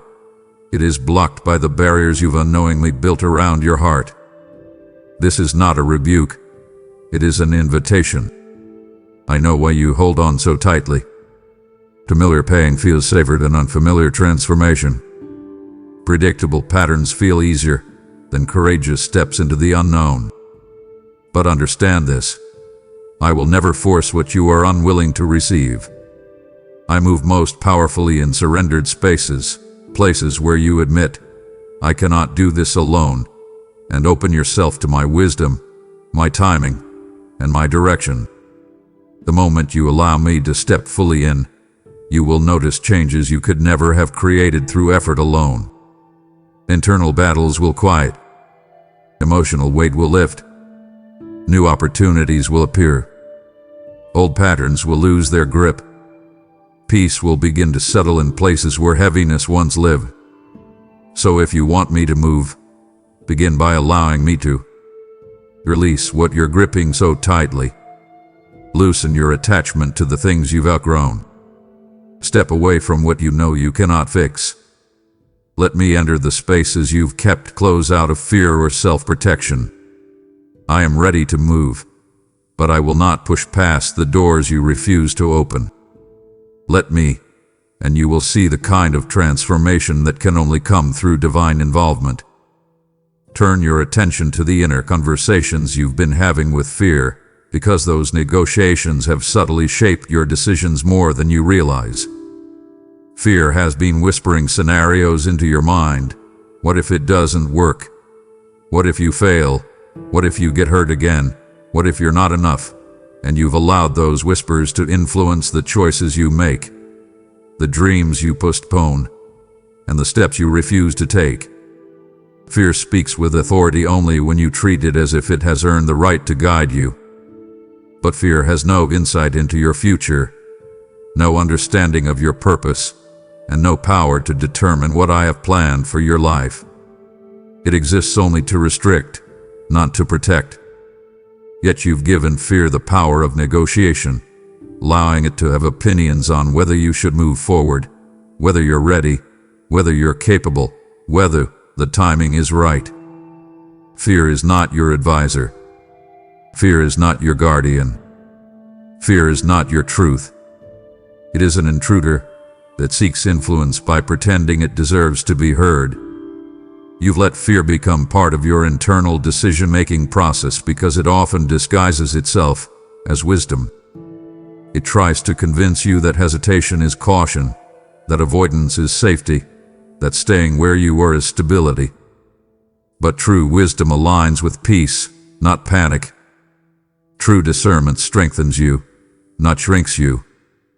True guidance empowers you to act, not paralyze you into silence. When you allow fear to weigh in on decisions that shape your future, you give it authority it was never meant to hold. And the more influence it gains, the more you find yourself living beneath the level of purpose I designed for you. Your destiny cannot be shaped by fear because fear will always pull you backward while I am calling you forward. Every time you negotiate with fear, you delay the life you were meant to step into. You silence the courage I am trying to awaken. You forfeit opportunities you asked me for because fear convinced you to wait for a safer moment that never arrives. Fear does not get to decide who you become. You are shaped by purpose, strengthened by grace, and guided by me, not by the voice that thrives on your uncertainty. Remove fear from the table. Stop inviting it into your decision. Stop allowing it to question what I have confirmed. Stop letting it predict outcomes it has no authority to foresee. When fear speaks, acknowledge its presence but do not take its counsel. Instead, allow my truth to steady you. Let courage rise, not from your own strength, but from the assurance that I am with you in every step. Your destiny is far too sacred to be shaped by the voice of insecurity. And when you stop negotiating with fear, you open the door for faith to take its rightful place, guiding you, strengthening you, and leading you into the fullness of who you are meant to be. Let this truth reach the center of your spirit, because the doubt that rises within you at the most critical moments is not evidence that I have stepped away. It is evidence that you are approaching territory the enemy does not want you to enter. Doubt often appears right when you begin leaning toward change, right when you consider stepping into purpose, right when you draw near to healing, right when you are on the verge of making a decision that aligns with your destiny. These moments are not random. They are strategic. The enemy does not waste effort where there is no threat. He does not stir confusion in the heart of someone who is stagnant. He does not attack where nothing is shifting. He targets you precisely because something in you is awakening, rising, strengthening, and moving toward a path that will expose his attempts to keep you bound.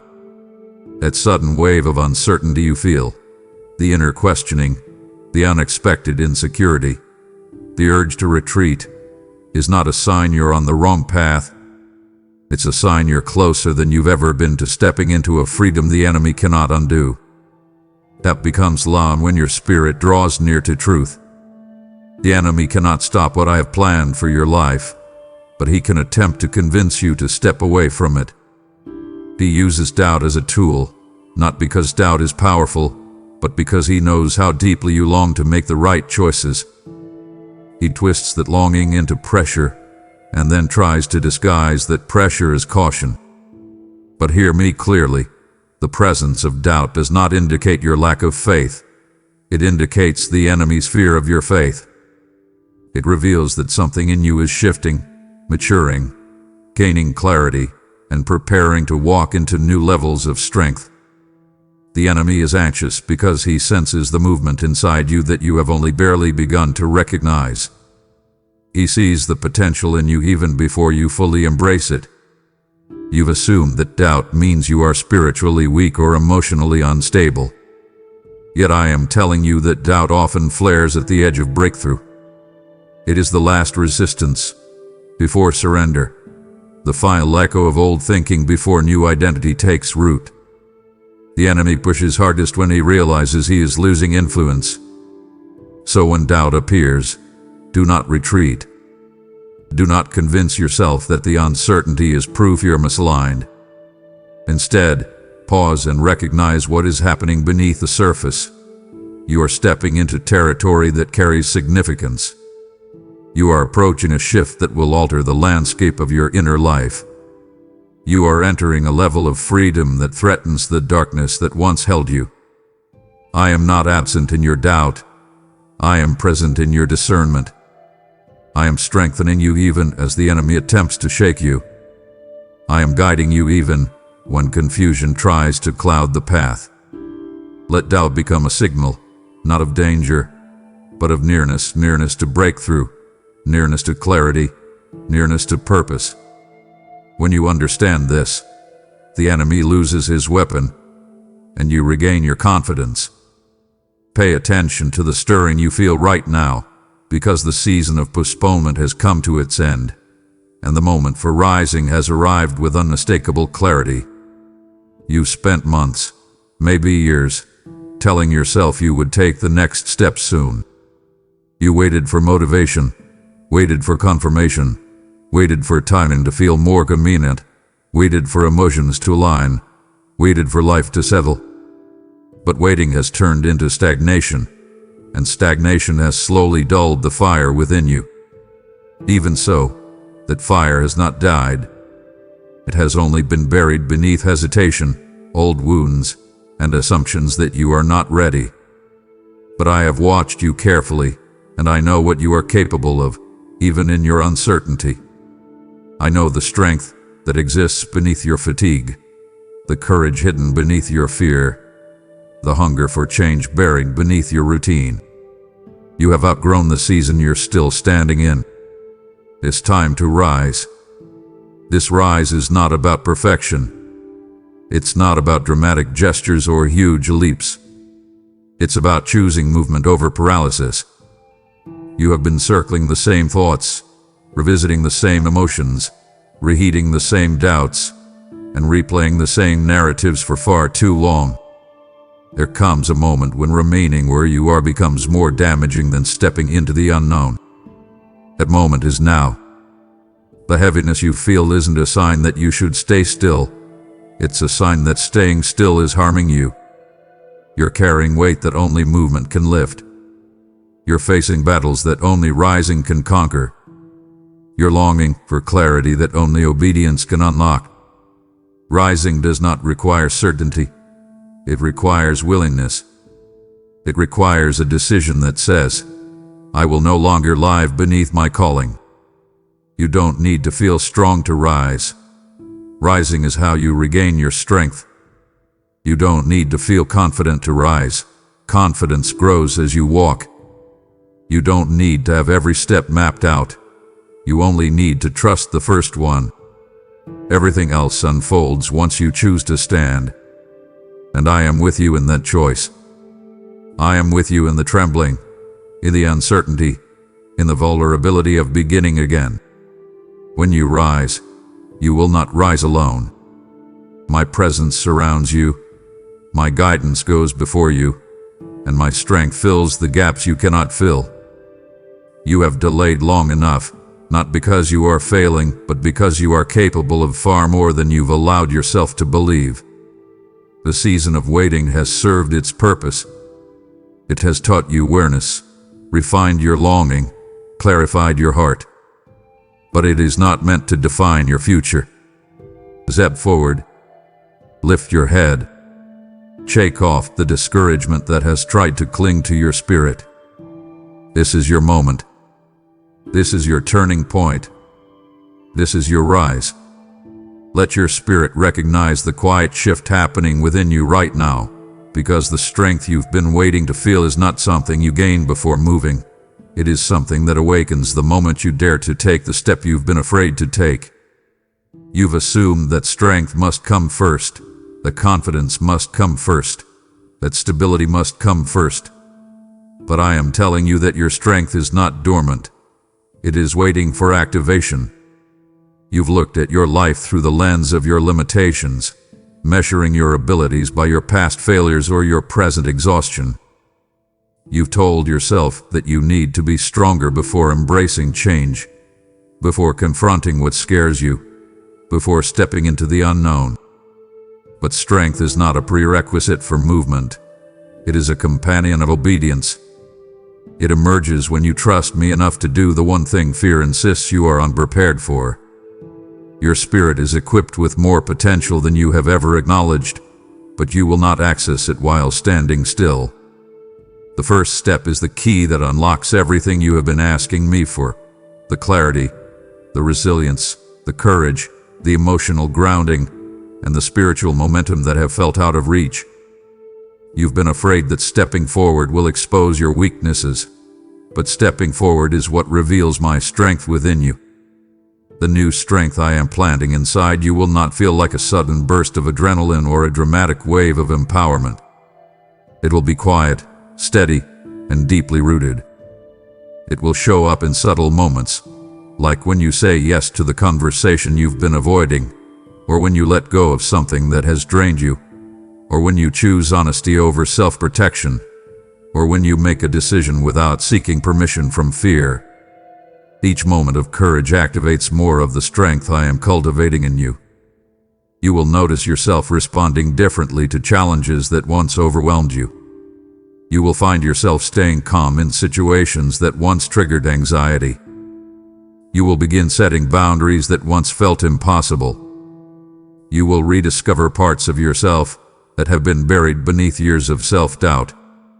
This strength is not meant to make you intimidating or self-sufficient.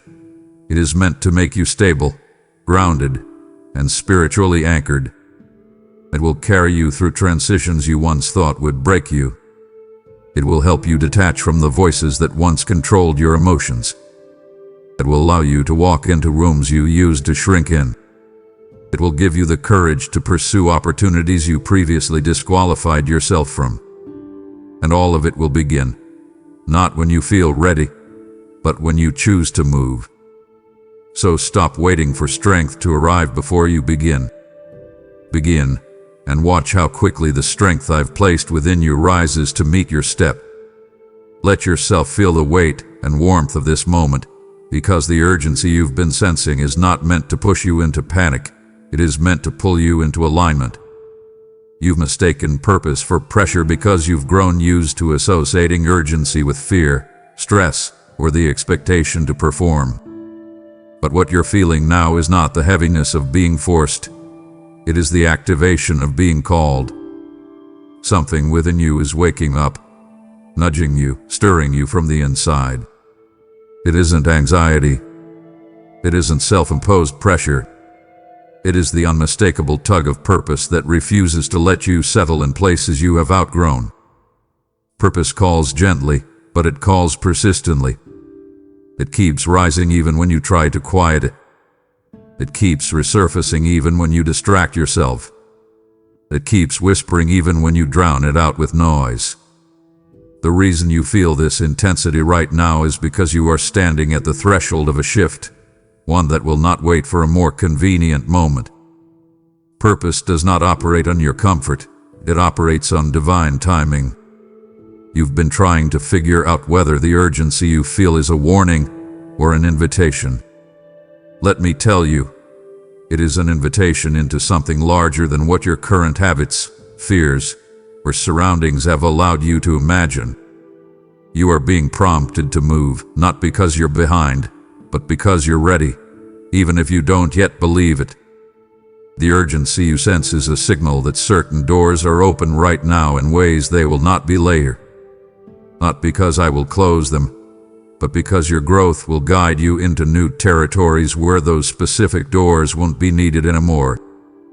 When purpose calls, it doesn't shout. It resonates. It creates a feeling you cannot shake, a feeling that something meaningful is waiting on the other side of a choice, a conversation, a surrender, or a step. You've tried to dismiss this urgency by telling yourself you need more time, more clarity, more confidence, or more predictability. But what you truly need is willingness. Purpose does not require you to understand every detail. It requires you to respond to the pull within you.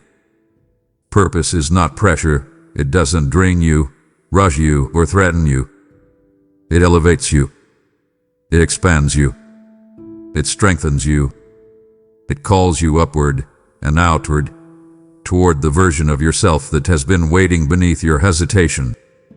And this urgency you feel right now is simply purpose refusing to let you live an unlived life. So do not fear this urgency. Do not interpret it as stress. Do not silence it because you're used to equating intensity with danger. Purpose speaks with urgency because it knows the value of your next step. It knows the timing is right. It knows you are capable. It knows what's waiting for you. And right now, it is calling your name, not to pressure you, but to guide you into the reason you were created. Let this truth pierce through the fog of hesitation you've been living in, because the perfection you keep waiting for is an illusion that keeps delaying the life you're meant to step into right now.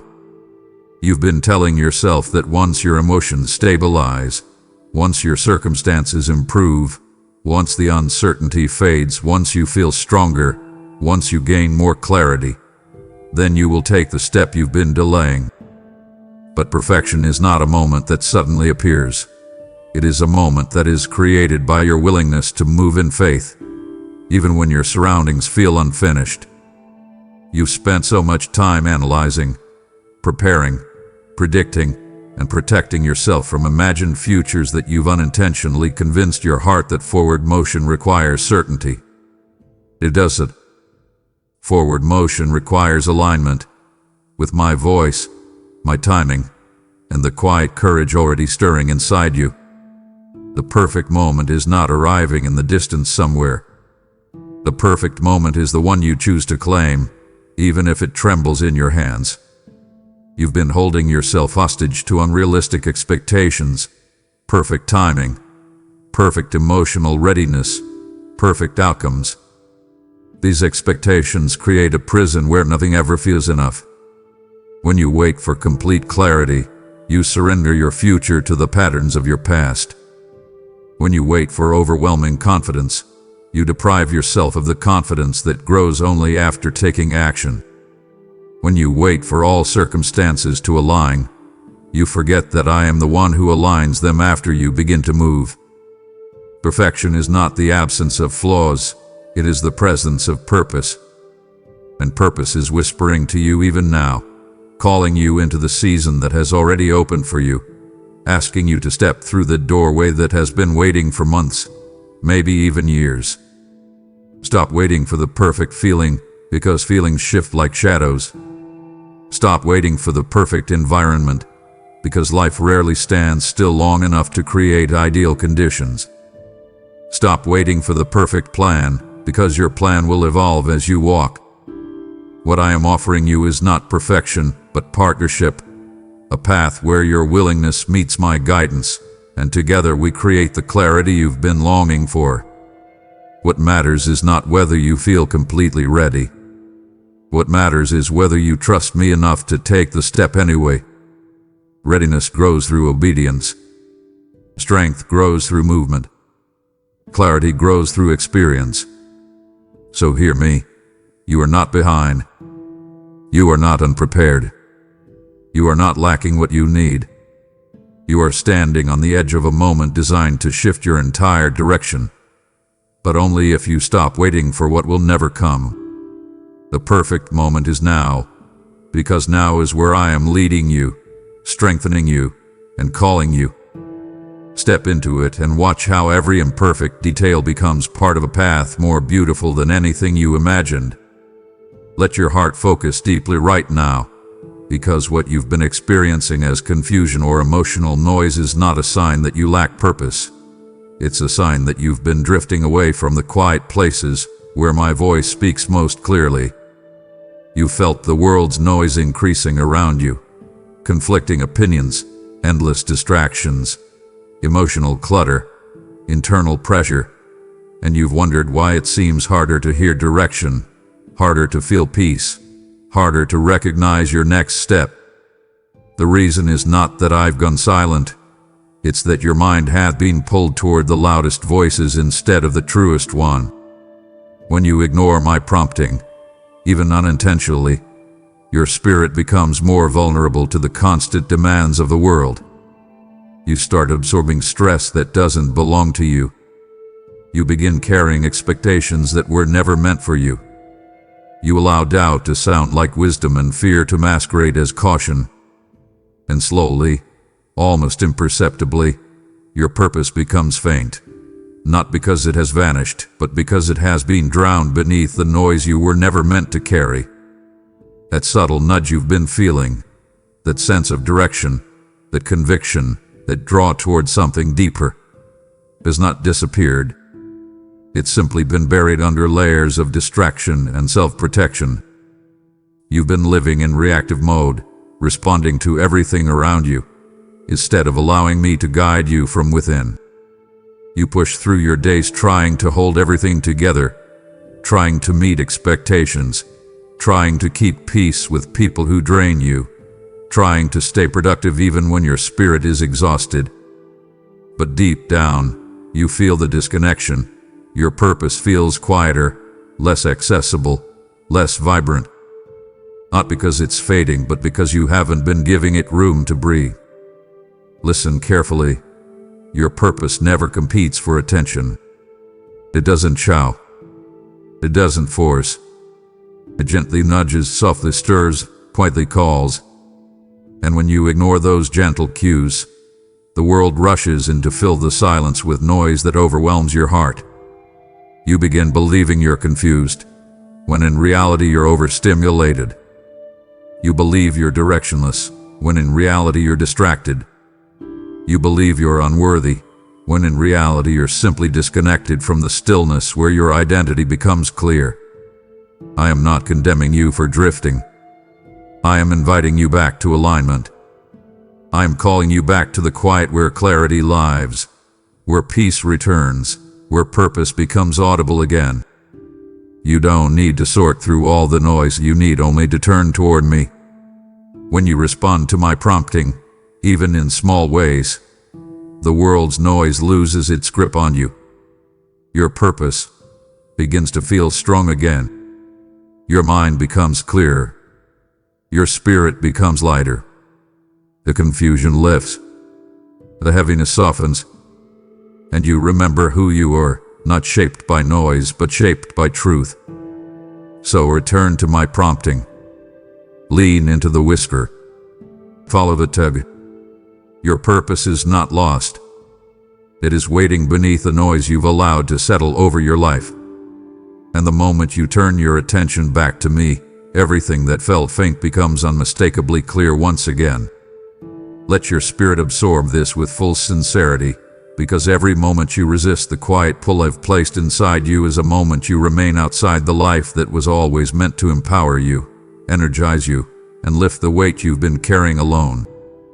You've felt this pull many times, an inner tug toward growth, a nudge to release something heavy, a whisper urging you to shift your habits, an invitation to heal in areas you've tried to ignore. And yet, instead of responding, you've often hesitated, rationalizing your delay with thoughts that sound practical but stem from fear. I'm not ready yet, it might cost too much, what if I fail, what if I lose something important? Every time you've resisted, you've convinced yourself that staying in place is safer than stepping into what is unfamiliar. But what you haven't realized is that staying in place keeps you living in patterns that drain your spirit instead of restoring it. What you resist is the very thing designed to strengthen you.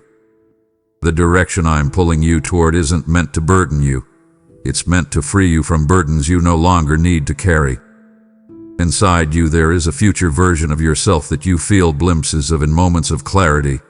Stronger, calmer, more at peace, more aligned with purpose, more anchored in truth. You sense this version of yourself during quiet moments, in worship, in prayer, in reflection, or when something stirs inside you that feels both familiar and unfamiliar at the same time. That stirring is not imagination. It is identity. It is the direction your life is meant to move toward. But resistance creates a divide between who you are becoming and who you continually revert back to. The resistance doesn't mean you are rebellious. It means you are scared of losing the comfort of the familiar, even when the familiar has been slowly depleting your joy. You hold on to routines that no longer nourish you, relationships that no longer respect your growth, and coping mechanisms that no longer soothe you. You resist because the unknown feels intimidating. But the unknown is where your strength is waiting. You don't see what I see. You don't see the strength I designed inside you before you ever faced a single hardship. You don't see the resilience in you that your past struggles awakened. You don't see the capacity for courage you've already built through every storm you survived. I'm not pulling you into something that will weaken you. I am pulling you into something that will make you finally feel alive again. When you respond to my pull, clarity returns. When you respond, heaviness lifts. When you respond, emotional knots begin to loosen. When you respond, you step into a life that feels like breathing clean air after years of suffocating on expectations and pressure. The longer you resist, the longer you remain outside the peace you've been begging me for. But the moment you respond, even if it's messy, even if it's trembling, even if it's imperfect, you open the door to the life you were meant to inhabit. That life is not far from you. It is one surrendered yes away. Let go of resistance, and let me lead you into the strength that has been waiting for you all along. Turn your attention inward, because the whisper you've been hearing for years, the one you've labeled as imagination, impulse, or unrealistic longing, is actually the sound of your calling, and it has been waiting patiently for you to stop running from what was always meant to be yours. You felt this calling surface at inconvenient moments, when life quiets, when your guard drops, when you encounter something that awakens a forgotten passion, when you see someone walking in a purpose that mirrors the hidden dreams inside you. The feeling rises, then you push it down. Not because you don't want it, but because it feels too big, too costly, too sacred. You question whether you're qualified. You wonder if you're capable. You fear what might change if you accept what I've placed inside you. So instead of stepping toward it, you distract yourself with tasks, routines, responsibilities, and obligations that feel safer because they require no vulnerability. You've been running, not away from burden, but away from identity. And the truth is this: your calling has never stopped pursuing you, because it was woven into your spirit before you ever took your first breath. Your calling is the reason certain things move you while others don't. It's the reason you feel restless in environments that don't match your purpose. It's the reason certain conversations spark something deep inside you, making you feel more awake than you felt in months. It's the reason you feel out of place in certain seasons. You weren't designed to stay where you've been. And no matter how many times you try to silence it, your calling finds new ways to surface, not to pressure you, but to remind you that who you are meant to become is still waiting inside you. Running from your calling doesn't quiet it. It only amplifies the emptiness you feel when you try to live outside your purpose. I am not asking you to chase your calling in your own strength. I am asking you to stop running from the voice that has been trying to lead you into the most meaningful chapter of your life. Your calling will not demand perfection. It will not demand that you have everything figured out. It will not demand that you become someone else. It simply demands that you stop hiding from what already belongs to you. What you fear is not the calling. It's the version of yourself that will emerge once you step into it. That version of you is powerful, aligned, courageous, clear-minded, rooted, and purposeful. And that version of you feels intimidating only because you spent so long shrinking yourself to fit into places that were never meant to contain you. Your calling is not loud because it doesn't need to be. It knows that eventually you will get tired of running. You will grow weary of living a life that doesn't fit your spirit. You will feel the weight of staying in places that lack meaning. And when that moment comes, as it is coming now, you will hear me whispering again, "This is what you were made for. This is why you survived what you survived. This is why you felt restless. This is why you couldn't settle." Your calling is waiting, not to pressure you, but to welcome you home to yourself. You are closer to it than you realize. All you need to do is stop running. Let it rise. Let it speak. And step into the life your spirit had been longing for. Let your awareness sharpen for a moment, because the guidance you've been pleading for is not missing. It is simply being overshadowed by your fear of following what you already know is true. You've been praying for clarity, waiting for a sign that feels unmistakable, hoping for a moment where every doubt dissolves and every question receives a perfect, detailed answer. But direction has been present all along, in the conviction that refuses to fade, in the idea that keeps returning no matter how many times you push it away, in the restlessness that grows louder each time you choose comfort over calling. You've mistaken my clarity for your own uncertainty. It's not that I haven't spoken. It's that you've been waiting for a version of direction that feels easier to obey. You want a path that doesn't require risk, that doesn't require you to release anything familiar, that doesn't stretch you beyond your current identity. But direction rarely appears in a form that feels safe. It appears in the place where your spirit knows the next step, but your mind argues against it. I illuminate your path one step at a time, not because I want to withhold details, but because I want your trust, not your fear, to guide your movement. You've been trying to align my voice with your comfort, but purpose often calls you in ways that feel inconvenient. You sense what you need to do, yet you wait for confirmation. That eliminates all potential discomfort.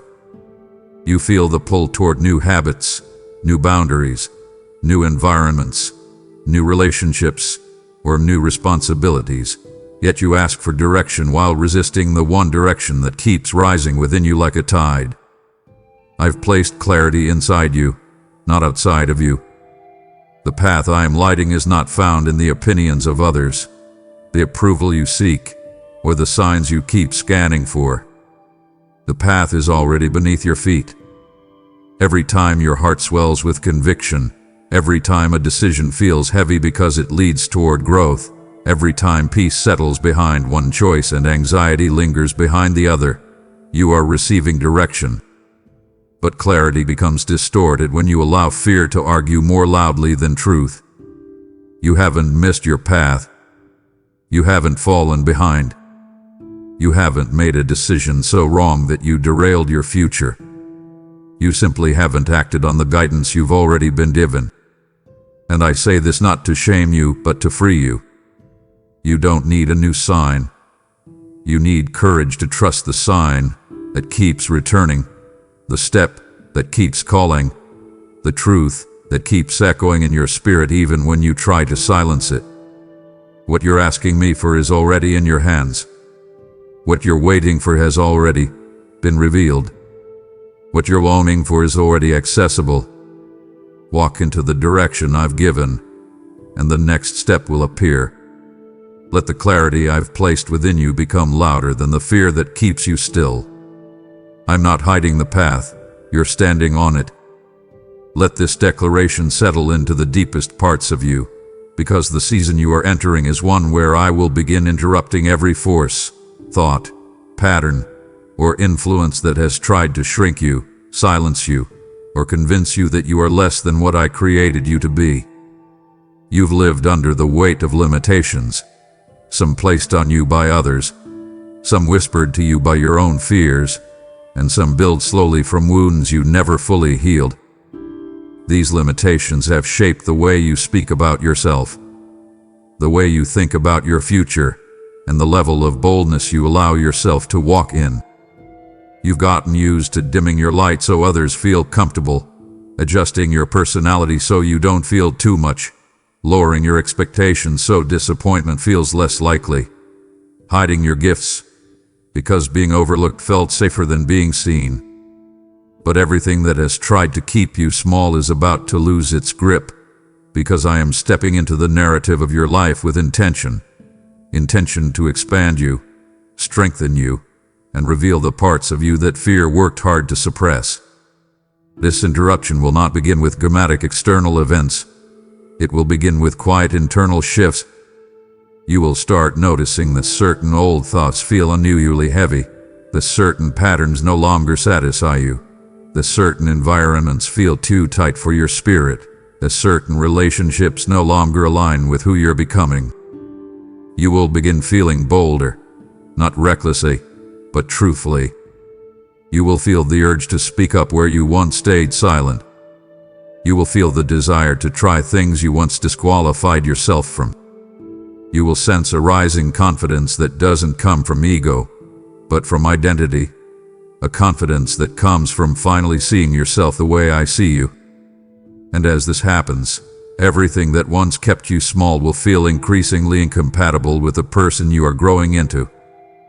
This is not you changing too much. This is you finally stepping into your actual self. When I interrupt what has limited you, I don't do it gently, I do it thoroughly. I dismantle lies you believed for years. I expose patterns that once controlled your choices. I remove influences that drained your spirit. I reorder your desires so that what once captivated you no longer appeals to you. I expand your vision so that your old ceilings become your new floors. This interruption may feel uncomfortable at first, because growth often requires shedding old layers. But the discomfort is temporary. The expansion is permanent. I am not shrinking your world. I am enlarging it. I am not stripping your identity. I am revealing it. I am not breaking you down. I am breaking you free. Prepare yourself for expansion. You are stepping into a chapter that will not allow you to stay small. The world inside you is awakening, and everything that once intimidated you will soon be replaced with a strength you didn't know you possessed. I am interrupting the limits that life, pain, and fear tried to place on you, and ushering you into the fullness you were always meant to carry. Let your awareness sharpen for a moment, because the guidance you've been pleading for is not missing. It is simply being overshadowed by your fear of following what you already know is true. You've been praying for clarity, waiting for a sign that feels unmistakable, hoping for a moment where every doubt dissolves and every question receives a perfect, detailed answer.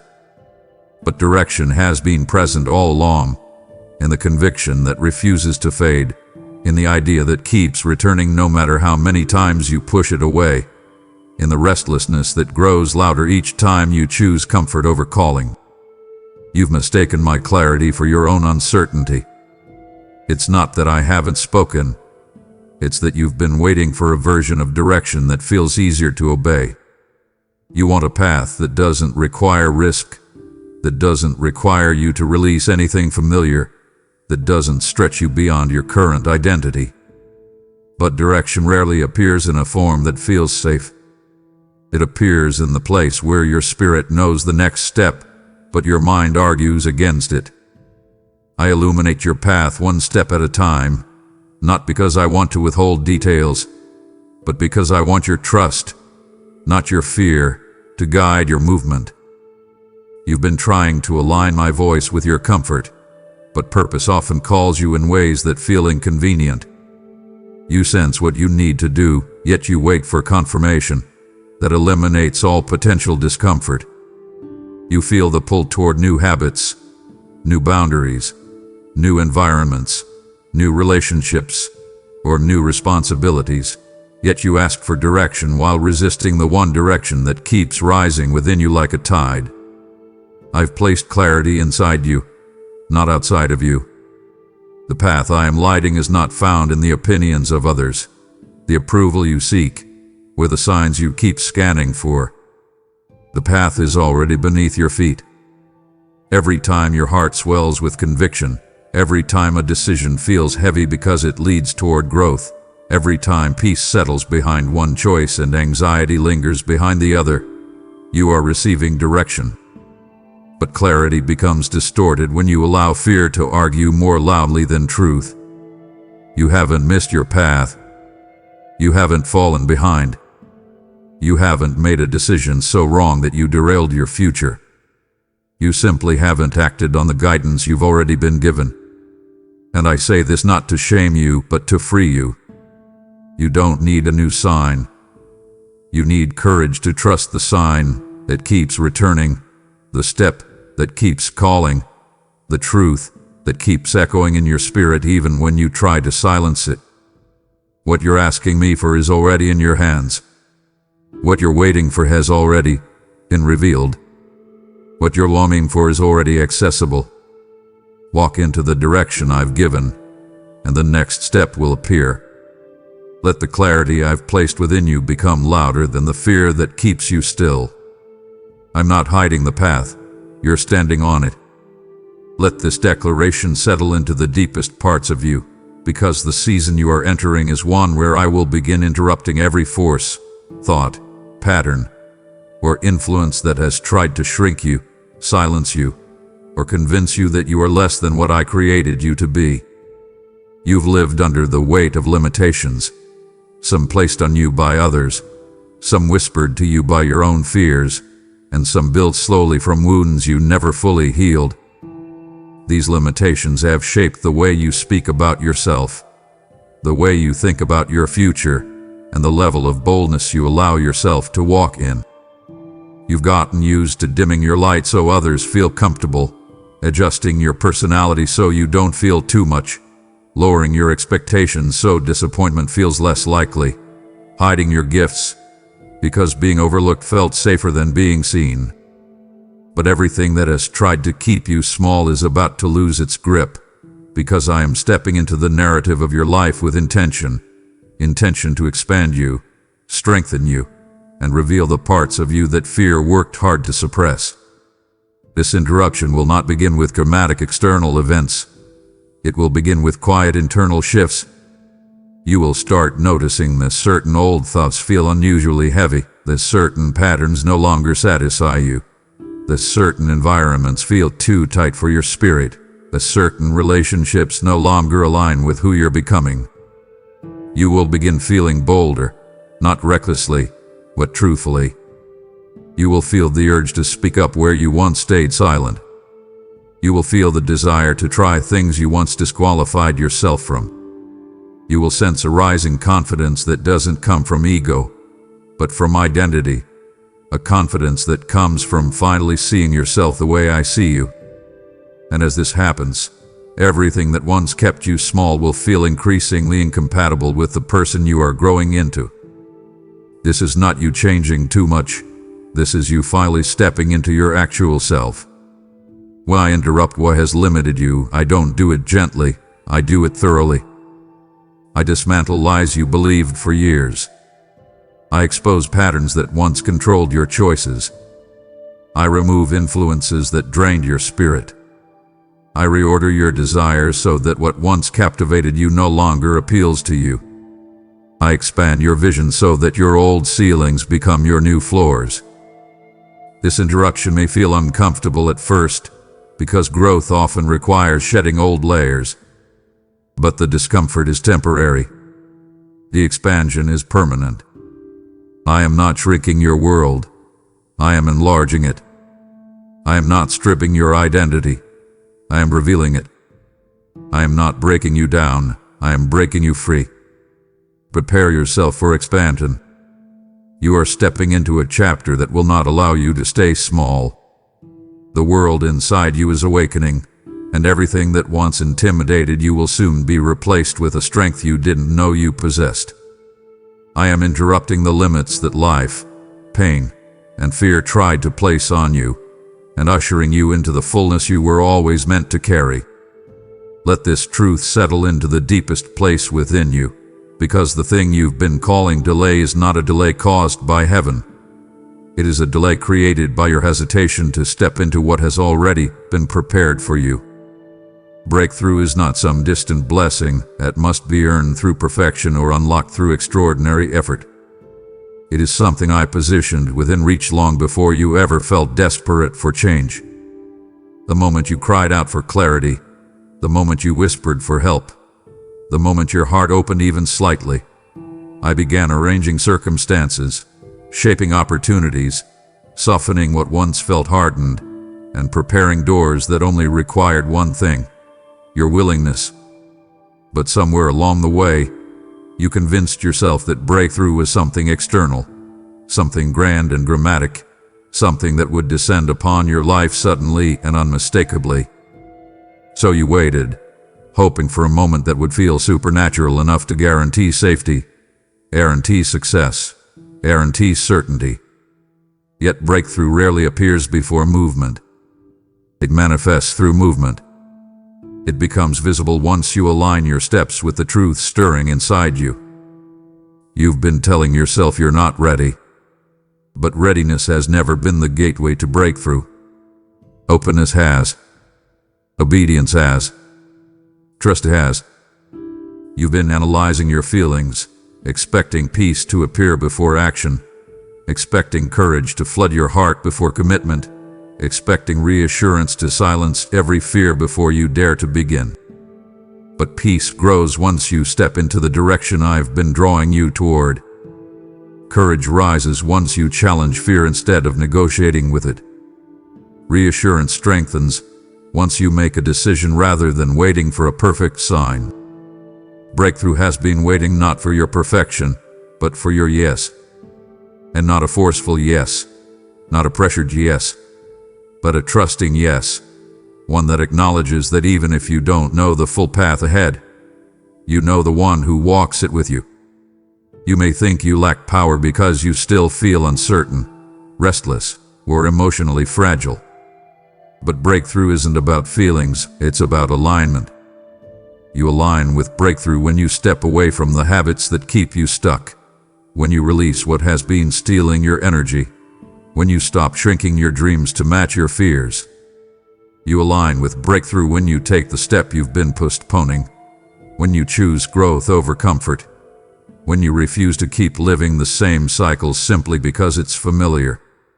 And once you align, breakthrough rushes in, not cautiously, not timidly, but with the kind of force that reshapes the atmosphere of your life. You begin to see options where you once saw obstacles. You begin to feel peace where you once felt panic. You begin to think differently, speak differently, walk differently. Not because something magical happened from the outside, but because you finally stepped into the life that has been waiting for you the entire time. Breakthrough is not waiting for a better version of you. Breakthrough is waiting for the willing version of you. The version that trusts my timing more than your fear. The version that recognizes that the moment you move, heaven moves with you. Lean into this moment with honesty, because the version of yourself that feels intimidating, unfamiliar, or too much is not an exaggeration of who you are meant to be. It is the truest expression of you finally coming alive. You've caught glimpses of that version before. The stronger you, the clearer you, the grounded you, the bold you, the peaceful you, the healed you. And every time those glimpses surfaced, something inside you stirred with recognition, as if your spirit whispered, "There I am." Yet instead of embracing that rising identity, you stepped back. You questioned whether you were capable. You wondered if stepping into that version of yourself would cost too much: relationships, approval, comfort, familiarity.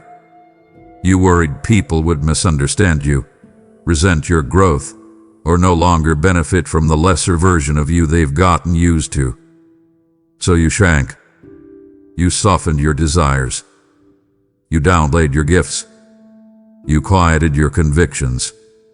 You dimmed your own light because shining felt risky in a world that preferred your silence. What you haven't realized is that the version of you you're afraid to become is not a new version. It's your original design. It's the version of you that existed before fear began editing your voice, before rejection taught you to hide, before disappointment convinced you to lower your expectations, before insecurity built walls around your potential. That version of you is not unrealistic. It's redeemed. It's healed. It's restored. It's aligned with what I placed inside you before life placed weight upon you. And the reason it feels intimidating is not because it's too big, but because it's too honest. It reveals who you truly are. It reveals what you're capable of. It reveals that your life is meant for far more than what you've been settling for. And stepping into that version of yourself requires courage, the courage to stop living for the comfort of others and start living in alignment with your calling. You fear becoming that version because it demands change. It demands boundaries where you once tolerated disrespect. It demands truth where you once accepted silence. It demands healing where you once avoided pain. It demands faith where you once surrendered to fear. But everything it demands, it also supplies. This version of you will not drain you. It will energize you. It will not confuse you. It will clarify you. It will not isolate you. It will align you with people who recognize your worth. It will not burden you. It will free you from roles, expectations, and patterns that have kept you emotionally small. So hear me. This version of you is not too bold, too passionate, too gifted, too emotional, too spiritual. too ambitious, or too intense. It is exact. It is intentional. It is designed. And I have been preparing you for it all along. You are not stepping into someone you are not. You are stepping back into who you were always meant to be. Let this truth touch you in a place you've been trying to explain, because the spiritual restlessness you've been feeling is not a flaw in you. It's evidence that you've outgrown the level you've been living in, and your spirit refuses to shrink back into what no longer fits. You've wondered why you feel unsettled even when nothing appears wrong on the surface.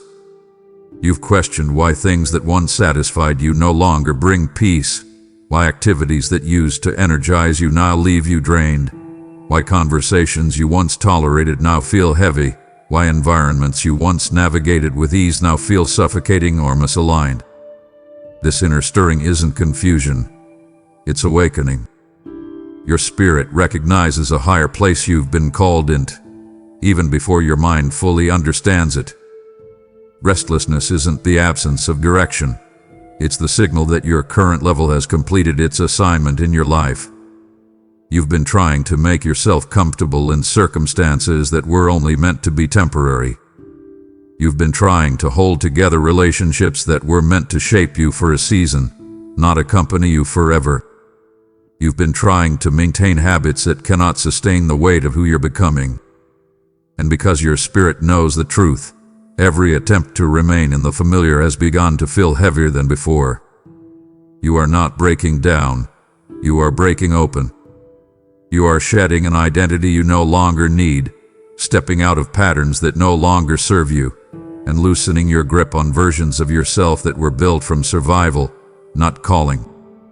Spiritual restlessness appears when you reach the threshold between who you've been and who you're becoming. You've tried to soothe this restlessness with distractions, with busyness, with explanations that made sense to your mind but not to your soul. You've tried to convince yourself that if you just waited a little longer, the discomfort would fade. But restlessness doesn't fade. It intensifies until you pay attention to what it's revealing. It's pulling you toward a life with more depth, more clarity, more truth, more alignment, more purpose.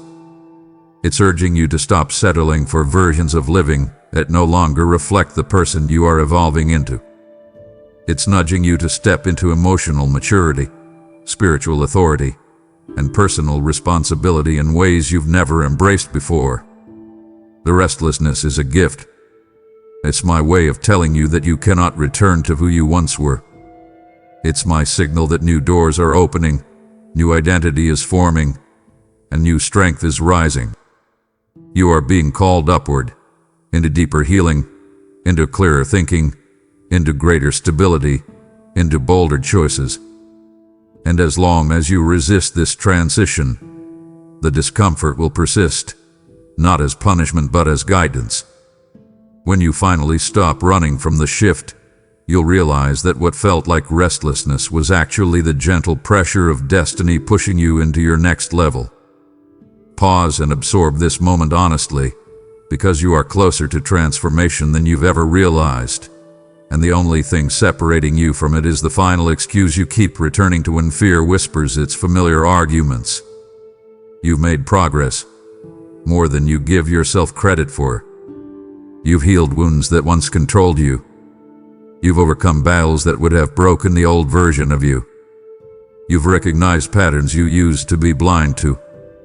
You've let go of people you once believed you couldn't live without. You've grown in ways that your past self never imagined possible. And yet, despite all of this, one lingering barrier remains. The excuse you hold on to when you feel the weight of responsibility that transformation requires. You know exactly which excuse it is. It's the one you repeat when the next step feels intimidating. The one you use to justify staying comfortable. The one that sounds reasonable but is built entirely from fear. It's the excuse that says, "I'm not ready," even though your heart has been preparing for years. The excuse that says, "What if I fail?" though failure taught you half of your strength. The excuse that says, "Maybe later," even though later has only kept you stuck. That excuse has become your hiding place, a shield you lift when courage begins to rise, a barrier you lean on when responsibility begins calling, a justification you use to avoid the vulnerability that growth demands. But hear me. You are standing at the threshold of transformation, and the only thing preventing you from stepping through is the story you keep telling yourself about why now is not the right time. Transformation isn't waiting for more clarity or more resources or more confidence. It's waiting for surrender. Surrender of your excuses, your self-protective narratives, your fears disguised as wisdom. Once that excuse falls, you will move with an ease you didn't know was possible. You will feel momentum where you once felt stagnation. You will sense alignment where you once felt conflict. You will regain energy that was spent maintaining a version of your life that was never meant to be permanent. Transformation doesn't require you to be fearless. It requires honesty. It requires acknowledging the ways you've been holding yourself back. It requires releasing the belief that you must feel completely prepared before you begin. It requires faith, not blind faith, but the kind of trust that says, even if I don't know everything, I know enough to take the next step. And I have already prepared the ground beneath your feet for that next step. I've positioned the right people, the right timing, the right opportunities. Everything is aligned, except your willingness to let go of the excuse that keeps you safely unchanged. Let this be the moment you surrender it. Let this be the moment you stop protecting your fears and begin protecting your future. You are standing at the edge of transformation, and surrendering your last excuse is what will finally carry you across. Let this awareness rise inside you without resistance, because the reason you've been sensing a shift, long before anything around you seems to justify it, is that your spirit has already crossed into a future your mind is still trying to comprehend. You feel this strange mixture of anticipation and tension, a pull toward something you can't fully describe, a quiet knowing that something in your life is changing beneath the surface. You've wondered why you feel different, why old desires no longer grip you, why certain conversations drain you, why familiar environments feel foreign, why your heart feels too big for the space you've been living in. What you're experiencing is not confusion. It is the evidence that your spirit has stepped ahead, stepping into alignment with the person you're becoming, while your thoughts remain anchored in old expectations, old fears, and old limitations. This internal disconnect is uncomfortable, but it is divine. It is the sensation of growing spiritually faster than you are growing mentally, and now your mind is trying to make sense of what your spirit already knows. Your spirit sees things your consciousness can't yet articulate. It senses the doors that are forming, the opportunities that are being arranged, the relationships that are aligning, the healing that is unfolding, the strength that is awakening. Your spirit knows that certain seasons are ending, even before the evidence appears in your circumstances. This is why you've been feeling restless, because your inner world has already stepped out of the old chapter while your outer world is still catching up. You're not lost. You're transitioning. You're not unsteady. You're expanding. You're not confused. You're awakening to a new level of clarity that your current mindset hasn't yet adjusted to. And this adjustment period is sacred. It's where old patterns loosen their hold, and new identity begins to take shape. Do not mistake this inner shift for instability. You are not falling apart. You are outgrowing what once felt normal. Your spirit is preparing you for conversations you will soon have, decisions you will soon make, opportunities you will soon walk into, and breakthroughs that require a deeper version of you. The future I've prepared is not waiting for you, it's calling to you. And your spirit responded before you consciously knew how to.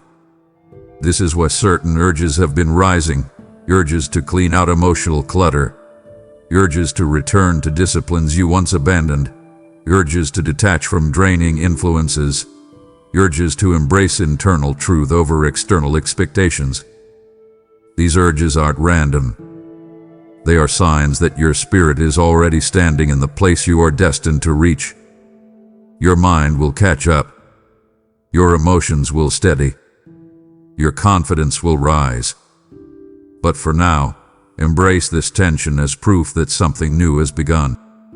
Trust the shift you feel, even if you can't yet see its full form. You're not ahead of yourself. You're ahead of who you used to be.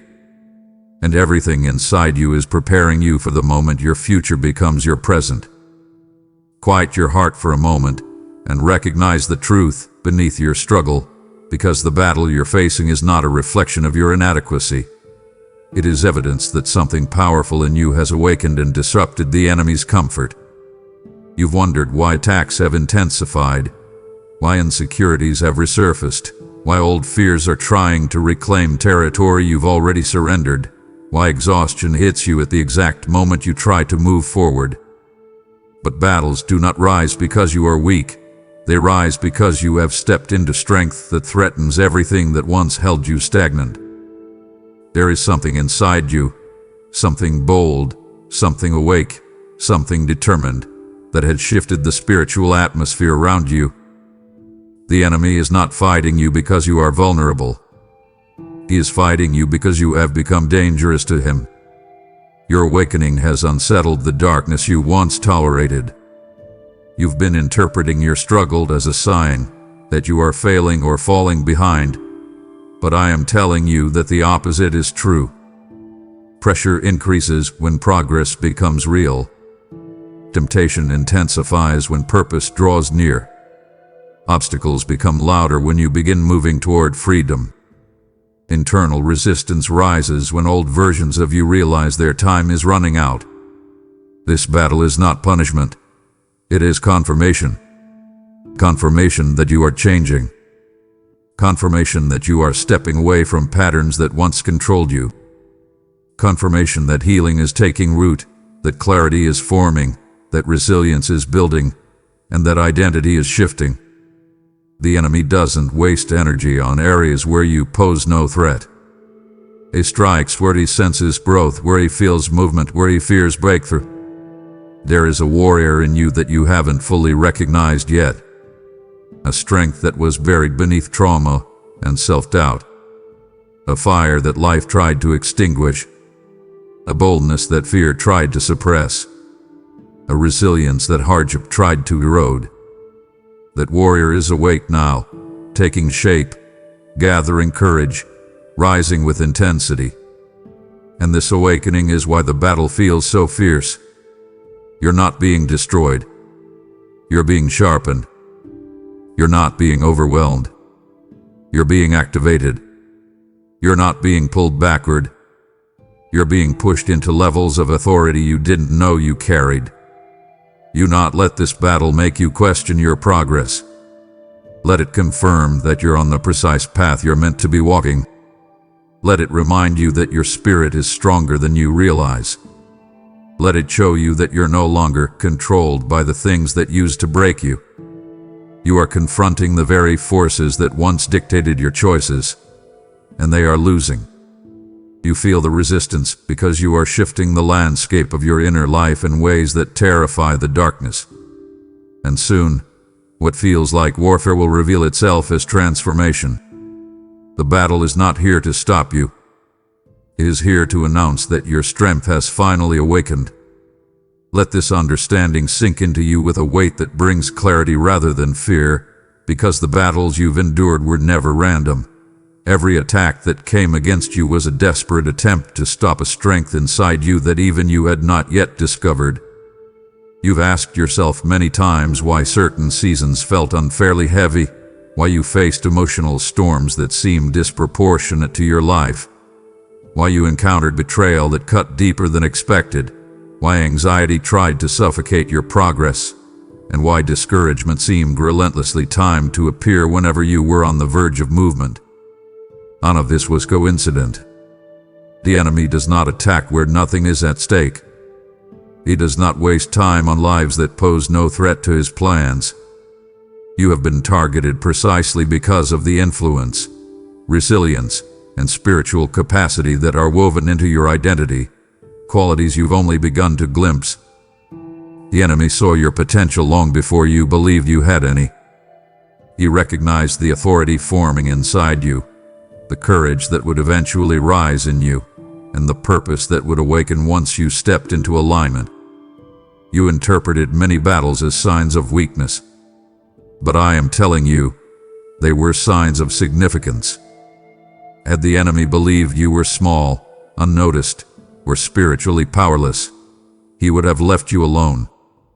But he saw that you were destined to break generational patterns, to disrupt emotional cycles, to heal in areas where others gave up, and to carry a presence that brings clarity, peace, and change wherever you go. He fought hard because he feared what would happen the moment you realize who you truly are. He tried to bury you beneath fear so you would never discover your voice. He tried to overwhelm your heart so you would never trust your own discernment.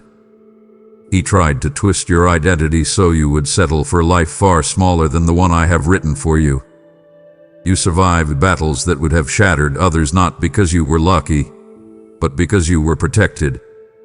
Every time something came to break you, I stepped between the blow and your spirit. Every time darkness tried to smother your hope, I breathed strength into you.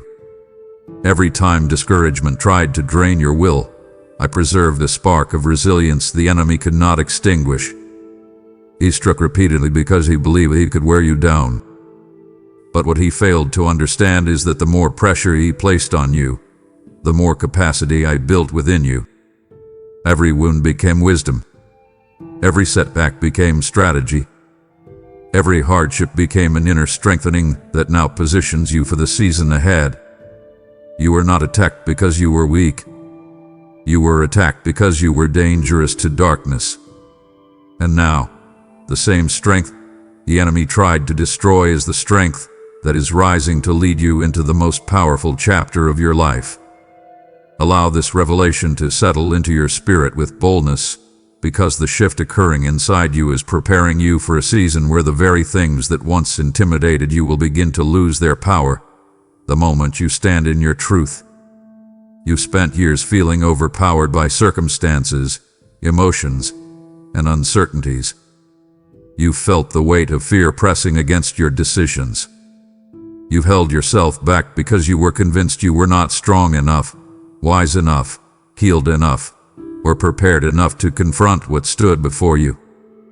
But that version of you is fading, and a new one is emerging, one shaped through endurance, refined through brokenness, strengthened through persistence, and awakened through countless moments where you stood back up even when you felt like collapsing.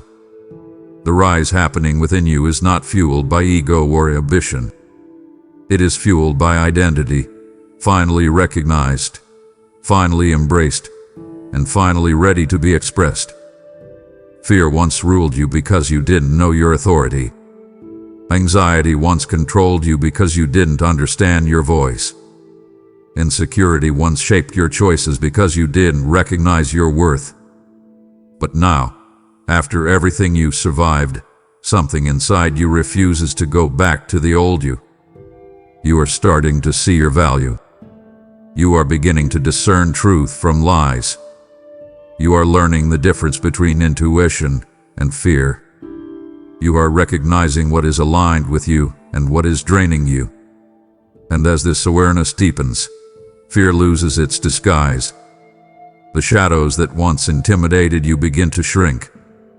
The worries that once kept you paralyzed begin to lose credibility. The challenges that once overwhelmed you begin to look conquerable. You are stepping into a season where clarity becomes your armor, identity becomes your anchor, and discernment becomes your compass. This next chapter is not about dodging battles. It is about walking into them with a strength that transforms the atmosphere. It is about carrying a presence that unsettles anything that once tried to control you. It is about moving with confidence that does not come from external security but from inner alignment. When I say fear will begin to fear you, I mean that the spiritual and emotional patterns that once held authority over your life will lose power the moment you stand in the truth of who you've become. Anxiety will loosen its grip because you will recognize it as a signal, not a destiny. Insecurity will fade because you will finally see how deeply you are supported. Doubt will weaken because you will no longer accept its narrative. The enemy will retreat because he will see that the version of you rising now is not the version he fought before. You are transforming from someone who responded to fear into someone fear responds to. You are becoming someone who walks with a presence that shifts the room. You are entering a season where your strength will speak before you do, where your clarity will silence confusion, and where your growth will disarm everything that once intimidated you.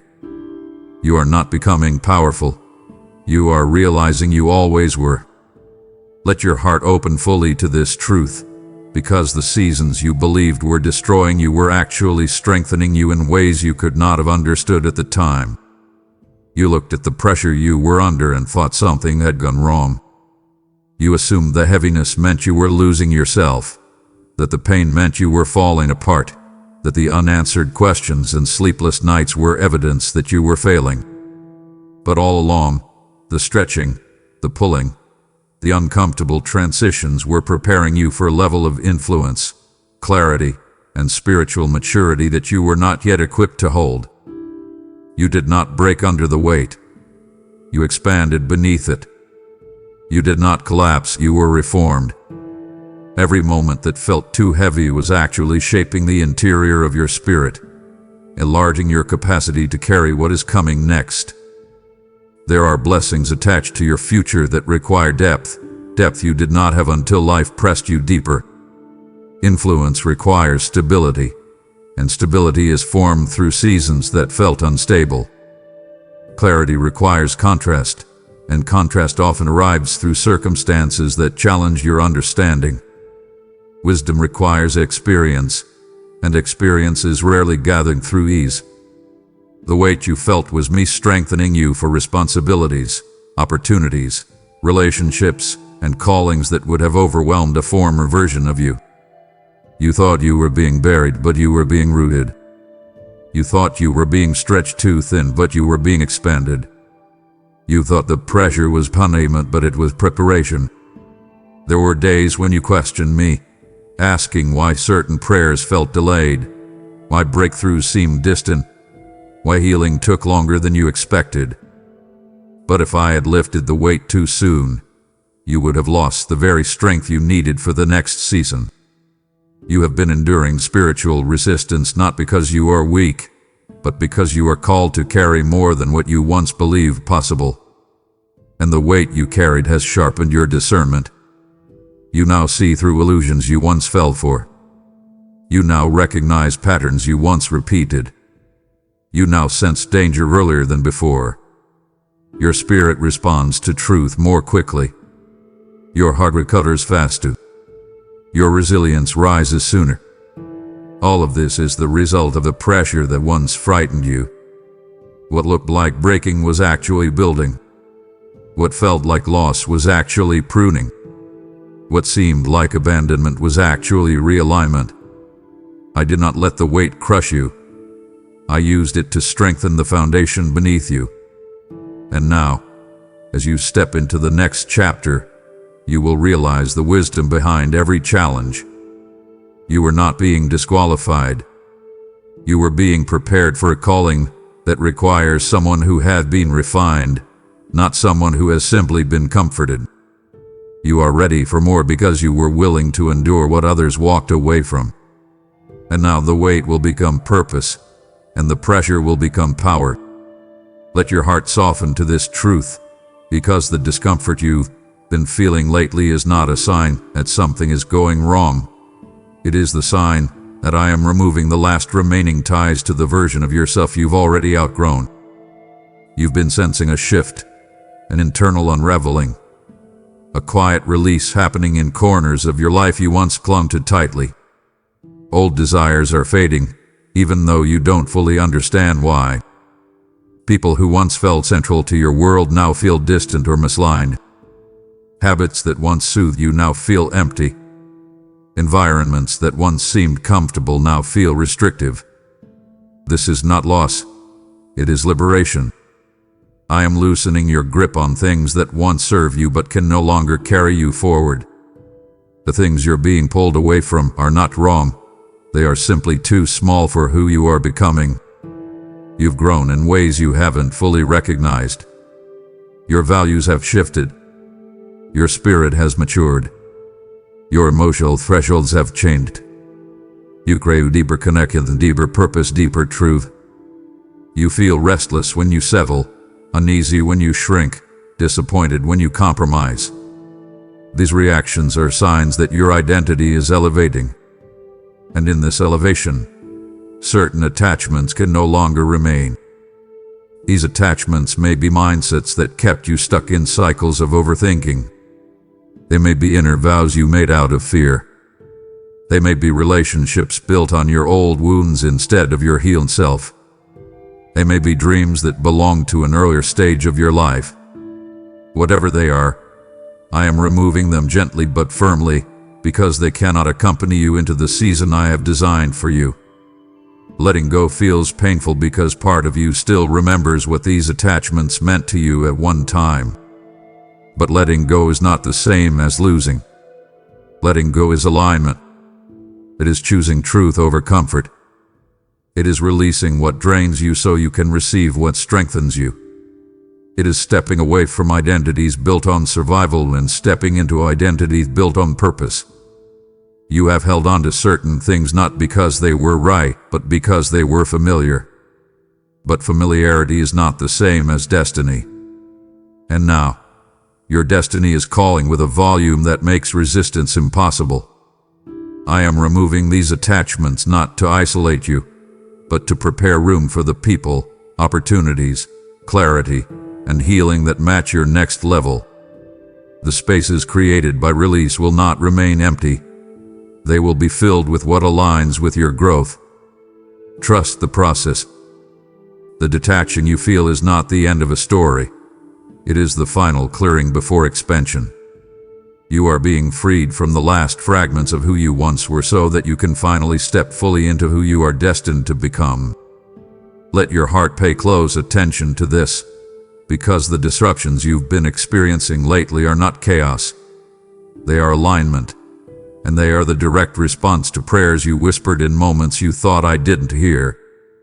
You asked me for clarity, so I began revealing truths you weren't emotionally prepared to face. You asked me to remove what wasn't meant for you, so I started creating distance in relationships that once felt essential. You asked me to open new doors, so I redirected your steps away from environments that were too small for the future you're stepping into. You asked me to strengthen your spirit, so I brought you through moments that required you to confront fear with courage you didn't realize you possessed.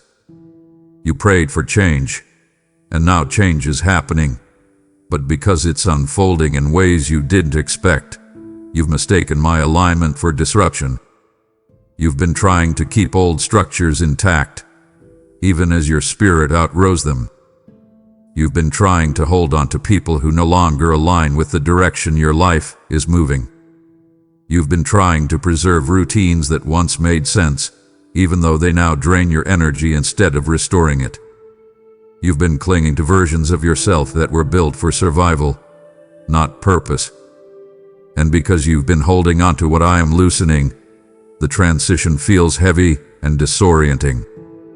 But understand this. I am not tearing your life apart. I am rearranging it so that the future you asked me for has space to manifest. There are prayers you prayed out of desperation, prayers for peace, stability, clarity, and healing. And now that I am answering them, you're realizing that the path to peace requires releasing chaos. The path to clarity requires walking away from confusion. The path to stability requires removing instability. And the path to healing requires confronting truths you buried for years.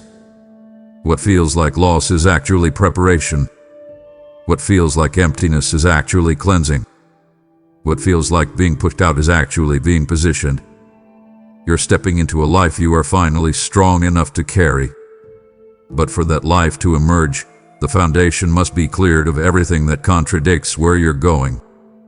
This is why certain opportunities fell apart. They were too small. This is why some relationships faded. They were seasonal. This is why old habits feel wrong. They no longer match your identity. You asked me to lead you into purpose. You asked me to elevate you. You asked me to heal you. This rearrangement is the answer. Trust what is shifting. Trust what is leaving. Trust what is arriving. Trust what feels uncomfortable. Alignment rarely feels gentle because it requires dismantling what no longer serves you. But on the other side of this rearranging is a life that mirrors the prayers you thought were forgotten. I am not disrupting you.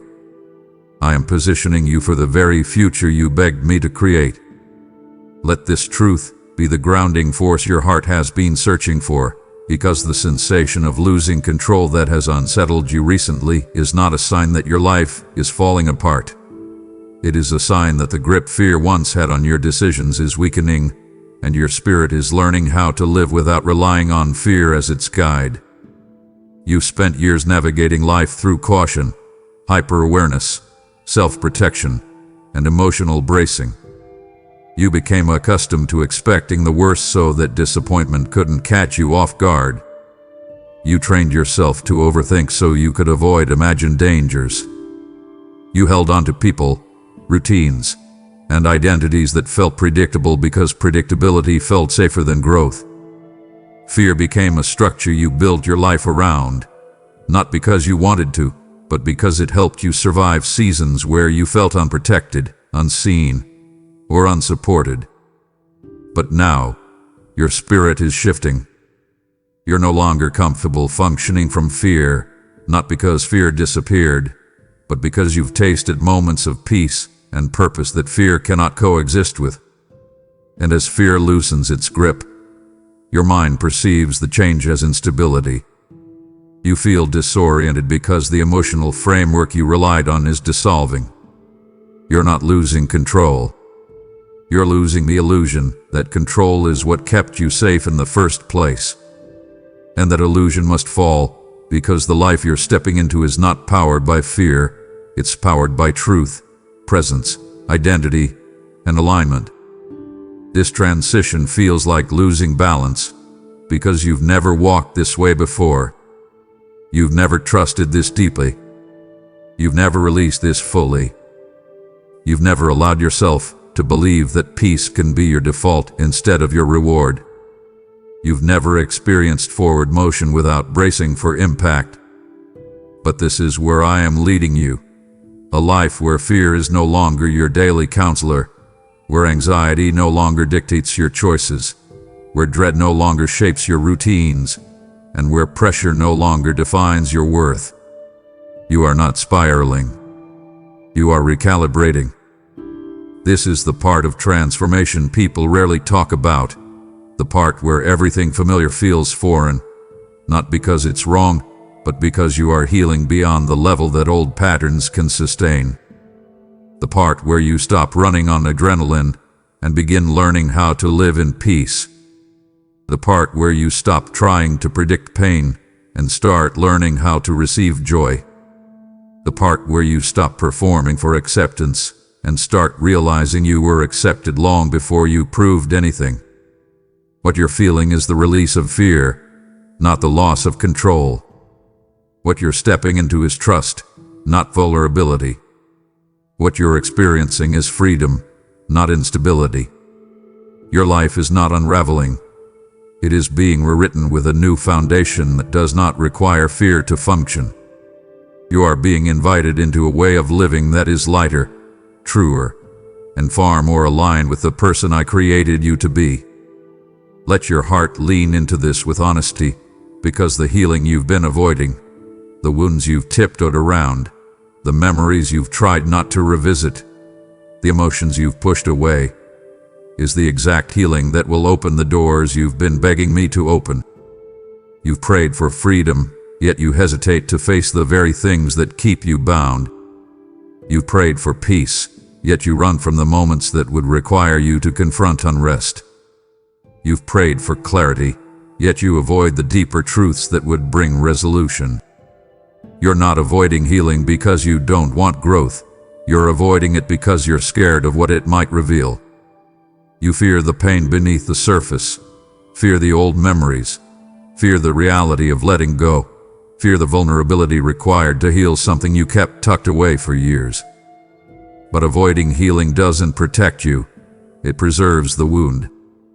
And as long as the wound lies unaddressed, it quietly shapes your thoughts, your relationships, your choices, your confidence, and your identity.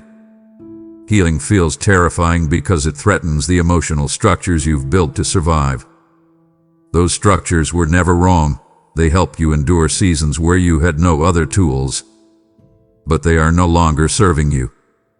They are keeping you small, guarded, hesitant, and disconnected from the fullness of your potential. You've been navigating life with self-protective instincts that once saved you but now sabotage your peace. You fear that healing will break you, but the truth is this: the wound is what breaks you, the healing is what makes you whole. Inside you there is a deeper strength than you've recognized, strength born through every challenge you survived. Healing doesn't shrink that strength, it reveals it.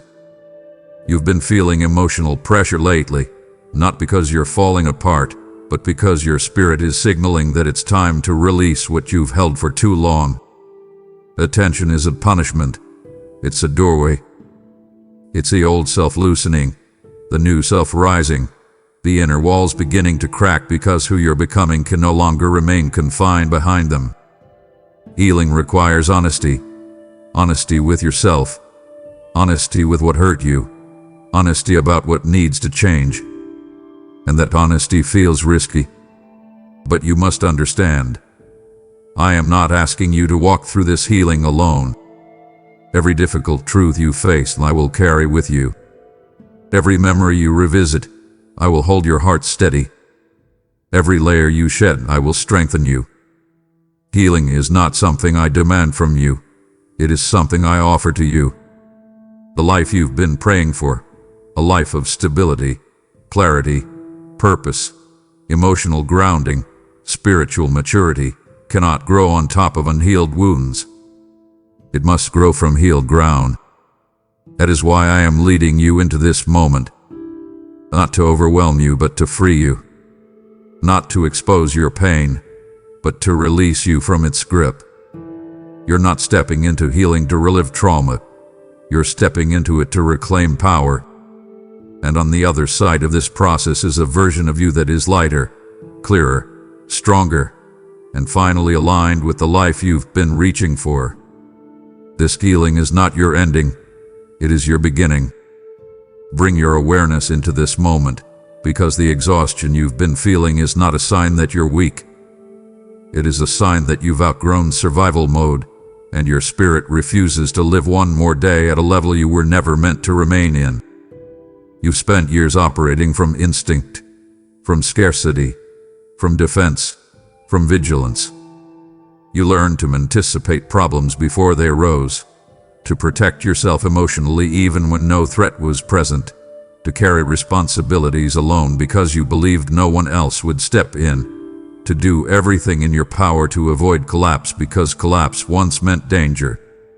Survival mode shaped you because the world around you demanded it. But now, that world has changed, and you haven't yet realized your habits haven't changed with it. Survival mode was necessary once, but it has now become the barrier between you and the life I'm calling you into. It causes you to overthink when clarity is already present. It pushes you to assume the worst when the best is unfolding. It convinces you to stay small when expansion is calling. It keeps you guarded around people who want to support you. It makes you believe you can only rely on yourself when I've been placing help around you.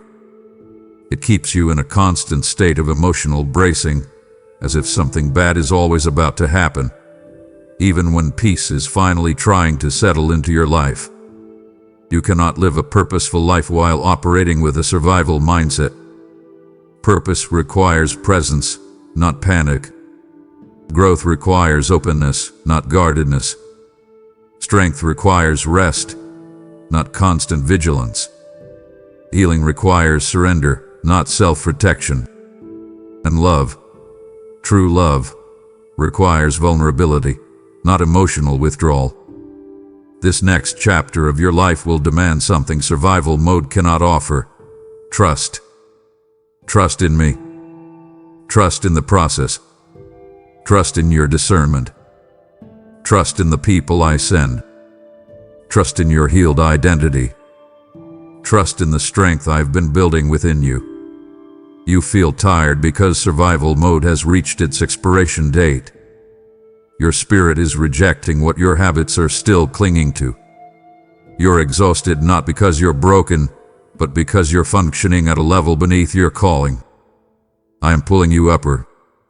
I am calling you into a season where your nervous system is not constantly braced for impact, where your heart is free to feel without fear, where your decisions come from peace instead of pressure, where your identity is shaped by truth rather than trauma. Survival mode kept you alive, but it cannot take you where you're destined to go. And this transition, from surviving to living, may feel unfamiliar, even uncomfortable. But it is necessary. You deserve a life built from stability, purpose, and joy, not fear, exhaustion, and adrenaline. And as you release survival mode, you will discover what it means to truly live, not just endure. Your next chapter depends on it. Let this truth meet you exactly where you are, because the heaviness you felt pressing against your mind and heart is not a sign that you are failing. It is a sign that you are carrying weights that were never meant to remain on your shoulders, and I am now guiding you into the freedom of release.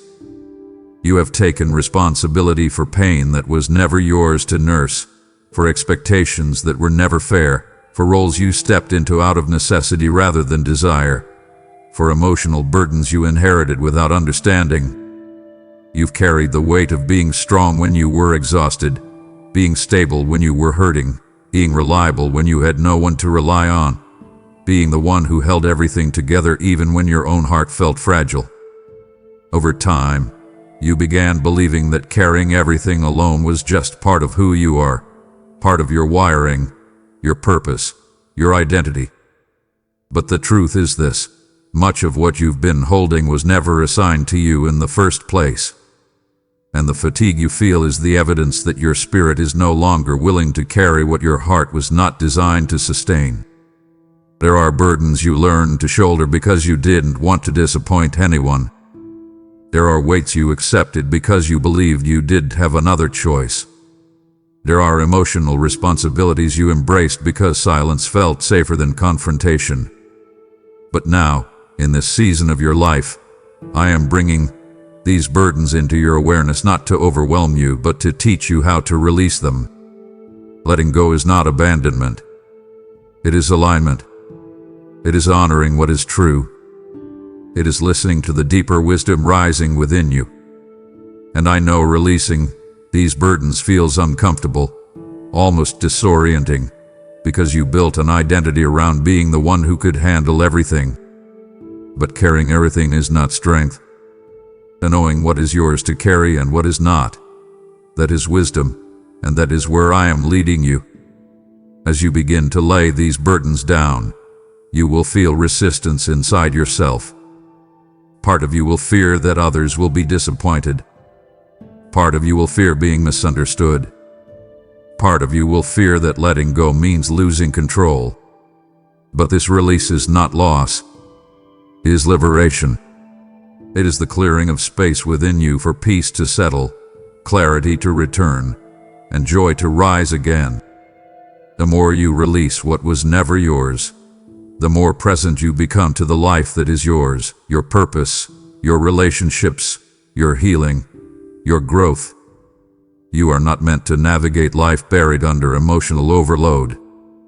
You are meant to walk with lightness, strength, and truth. And this chapter marks the moment you begin learning how to finally lay down what has been silently weighing you down for years. I am not asking you to drop everything in a single moment. I am teaching you to recognize the difference between burden and responsibility, between obligation and calling, between self-sacrifice and self-abandonment. As you release what was never meant for you, you will discover that surrender is not weakness. It is the key that unlocks the peace you have been searching for. Open your heart to what I am saying, because the quiet strength forming inside you is not random. It is preparation for a season where your voice will matter in ways it never has before. And that is why courage is being cultivated in you even through discomfort. You have spent much of your life speaking carefully, choosing your words with caution, shrinking your truth to keep peace, blending into environments that didn't deserve the depth of who you are. You learned to silence yourself to avoid conflict. You learned to soften your opinions to avoid judgment. You learned to downplay your discernment because others didn't understand it. And somewhere along the way, you began believing that your voice was a risk rather than a gift. But the season you are entering requires your voice, not the watered-down version, not the hesitant version, not the apologetic version, the grounded, aligned, confident version that rises when you stop allowing fear to edit what I placed inside you. Courage isn't built in moments of ease. It's formed through the tension you've been feeling, the tension between who you were and who you're becoming, between silence and expression, between remaining small and stepping into authority. You've been experiencing an internal nudge to speak up more, to express your boundaries, to clarify your needs, to articulate your truth, even when your voice shakes. This discomfort isn't punishment. It's stretching. It's preparation. It's the forming of spiritual muscle around your words. Because soon, conversations will arise where your voice shifts the atmosphere. Decisions will come that require clarity rather than compliance. Opportunities will present themselves that require honesty rather than self-doubt. And I am strengthening your voice now so that when these moments arrive, you will not shrink. Your voice is part of your calling. Not just your speaking voice, but the voice of your spirit, the voice that discerns, the voice that sees beneath the surface, the voice that carries wisdom born from struggle, truth born from healing, and authority born from endurance. I know you still feel uncertain at times. I know you question whether you have the right to speak, the right to take up space, the right to assert your needs. But this doubt is part of the old identity that is dissolving. You're not stepping into arrogance, you're stepping into authenticity. And authenticity will require you to stand firm even when insecurity tries to pull you back. This next season of your life will require you to speak truth into rooms that need guidance, into relationships that need clarity, into situations that need direction. Your voice will matter. Not because it is loud, but because it carries truth. Not because it demands attention, but because it carries presence. Not because others validate it, but because I placed it within you with purpose.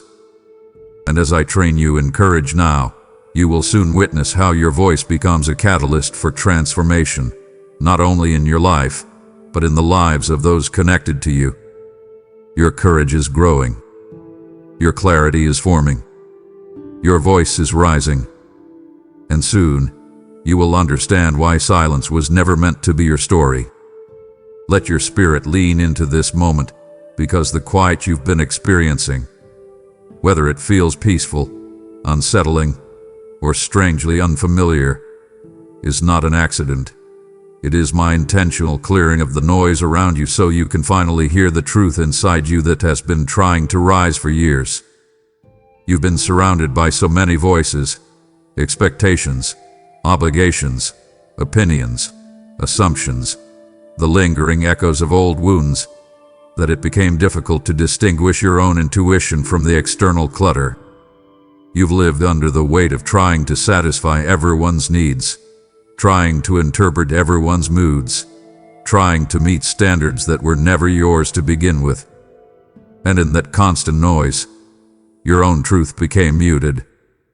Not gone, not forgotten, just buried beneath the emotional static of trying to keep everything together. This is why a strange quiet has entered your life. Conversations that once consumed your mind no longer hold the same grip. People who once demanded your emotional energy now feel distant. Environments that once occupied your attention have lost their pull. Even your own thoughts feel slower, less frantic, less reactive. This is not emptiness. It is clearing. I am removing the voices that drown out your clarity. I am silencing the distractions that kept you emotionally entangled. I am stripping away the noise that blurred your discernment. You are stepping into a level of spiritual hearing that requires internal stillness, and stillness cannot coexist with chaos. You've interpreted this quiet as isolation at times. You've wondered why certain connections feel faded, why certain conversations feel shallow, why certain relationships feel unresolved. But what feels like distance is actually refinement. You are being taught how to hear me, and how to hear yourself, without the interference of emotional clutter. You cannot build your next season on the confusion of the old one. Your clarity must come from within, not from the shifting voices around you. Inside you is a wisdom that has been forming through every hardship, every healed scar, every moment you chose truth over comfort. That wisdom is ready to speak, but it cannot rise when outside voices are louder than your inner voice. So I am quieting the noise. I am closing doors that drain you. I am reducing your emotional load. I am slowing the pace of your thoughts. I am removing the unnecessary so the essential can finally breathe. This quiet will not last forever. It is a sacred transition, a recalibration of your inner world.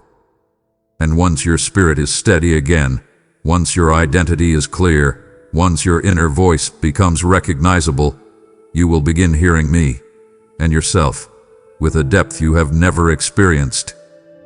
You are not being silenced. You are being refined. And the truth that emerges from this quiet will lead you into decisions that align with your destiny, not your fears. Let this truth anchor you, because the strength rising within you, the subtle confidence, the returning clarity, the renewed energy, is not a momentary surge. It is the early evidence of the person you are becoming, a version of you shaped not by fear but by the transformation happening beneath the surface. You've noticed shifts inside yourself that even you struggle to explain. You've been handling situations that once overwhelmed you. You've been recovering from emotional hits faster than you expected. You've been recognizing unhealthy dynamics sooner. You've been speaking up more, holding boundaries with greater ease, sensing truth more quickly, and choosing peace over chaos with increasing confidence. These changes may seem subtle, but they are monumental. They are signs that your spirit has turned a corner. His strength isn't loud. It isn't forceful. It isn't showy. It's quiet, steady, rooted. It's the kind of strength that has been formed through years of endurance, through experiences that demanded resilience, through moments that forced you to look deeper than your pain. You didn't develop this strength overnight. It has been forming silently in the background of your life, rising each time you survived something you thought would break you, each time you chose growth over comfort, each time you refused to settle for what didn't honor your worth. You sometimes question whether this new strength is real or temporary, whether you will hold on to it or eventually slip back into old habits. But hear me, what you are feeling is not a phase. It is identity. It is a new internal foundation being laid brick by brick through every healing moment, every courageous decision, every emotional breakthrough. Your spirit is learning how to stand in truth without collapsing. Your heart is learning how to trust without bracing for pain. Your mind is learning how to believe in possibilities instead of catastrophes. These shifts are not accidental. They are transformational. There will still be moments of vulnerability. There will still be days where you feel uncertain or overwhelmed. Strength doesn't remove humanity. But the difference now is that you are no longer collapsing under pressure. You are stabilizing. You are grounding. You are recognizing your ability to navigate challenges with clarity rather than panic. This strength will continue to grow, deepening with each decision you make in alignment with your healing rather than your fears. The version of you reading now is the version life cried to silent. The version pain tried to bury. The version insecurity tried to diminish. And yet here you are, stronger than the battles you fought, stronger than the doubts you carried, stronger than the wounds you survived. This strength is your new baseline, your new normal, your new identity. Let it rise. Let it settle. Let it become the foundation for everything that comes next. Let this truth meet you with both challenge and comfort, because the future you're hesitant to believe in, the one that feels distant, fragile, or almost too good to hope for, is already being formed quietly around the decisions you're making in this very season. You often imagine your future as something that will arrive suddenly, a moment where everything shifts overnight, a breakthrough that descends in one dramatic sweep. But that is not how destiny builds itself. Destiny is crafted through the hidden choices you make when no one is watching, the boundaries you strengthen, the habits you refine, the emotions you confront, the relationships you release, the truth you choose to stand in even when it terrifies you. You've convinced yourself that your future is shaped by grand external events, but in reality, it is shaped by small internal agreements, moments where you decide, sometimes quietly, sometimes painfully, that you will no longer betray who you are becoming just to protect who you used to be. What you don't see yet is how every recent shift, every moment of honesty, every act of courage, every small decision to choose peace over chaos, is laying down the architecture of your next chapter. You've been thinking your future depends on opportunities, timing, or divine intervention. Yet much of it has already begun through your willingness to grow past the limits you once accepted. These choices may feel subtle, almost invisible, but they are recalibrating the direction of your life. Every time you refuse to settle for what drains you, you reinforce a future of emotional alignment. Every time you choose rest over self-abandonment, you reinforce a future of stability. Every time you speak your truth, even shakily, you reinforce a future where you no longer shrink to fit into spaces that diminish you. You are building your future with decisions that require emotional strength, not outward applause. You hesitate to believe in this future because fear still lingers from seasons where you hoped too soon, trusted too deeply, or reached too far only to feel disappointed. You fear disappointment more than you fear stagnation. You fear being wrong more than you fear being stuck. But your spirit already knows that belief is not naivete, it is alignment. The future that is forming doesn't require you to be perfect. It requires you to be present. It requires you to keep choosing truth over ease, healing over denial, and growth over familiarity. The discomfort you feel is not a sign that you're off course. It's a sign that you're rebuilding yourself in real time. If you could see what I see, you would trust this process without hesitation.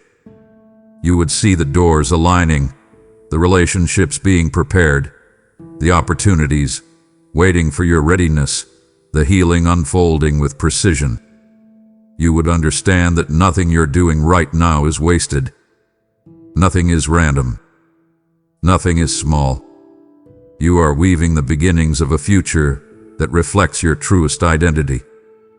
Believe in it, not because it is guaranteed, but because it is already taking shape inside you.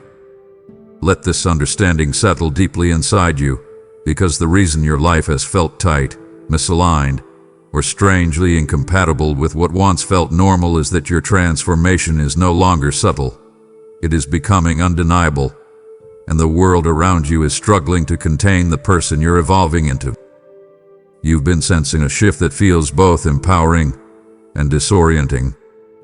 You notice that old environments feel smaller, old conversations feel shallow, and old versions of yourself feel like distant memories rather than current identities.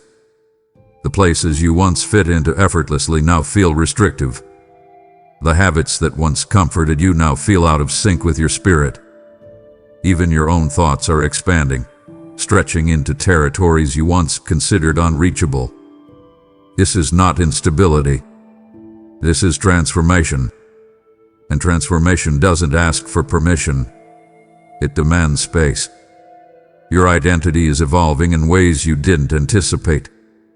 You're becoming someone who no longer tolerates emotional clutter, someone who values peace over approval, someone who recognizes subtle red flags before they escalate, someone who trusts inner wisdom over external noise. These shifts are not coincidences. They are signs that the deeper work within you is taking root. You may not notice it daily, but your spirit has become sharper. Your discernment has become clearer. Your emotional endurance has strengthened. And because the transformation is real, anything that contradicts it becomes increasingly uncomfortable.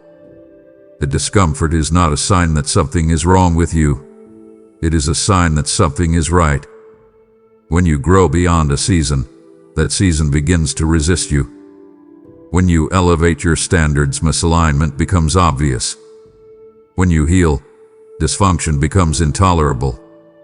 When you rise in truth, environments built on silence or avoidance cannot hold you. You are shedding layers that once protected you but now limit you, and the shedding is making room for the version of you that is finally strong enough to live the life you've been quietly longing for. You feel this tug-of-war inside because part of you is tempted to shrink back into what's familiar, while another part, the truer part, is refusing to return to anything that requires self-abandonment. The conflict isn't a sign of regression. It's a sign that your new identity is gaining dominance.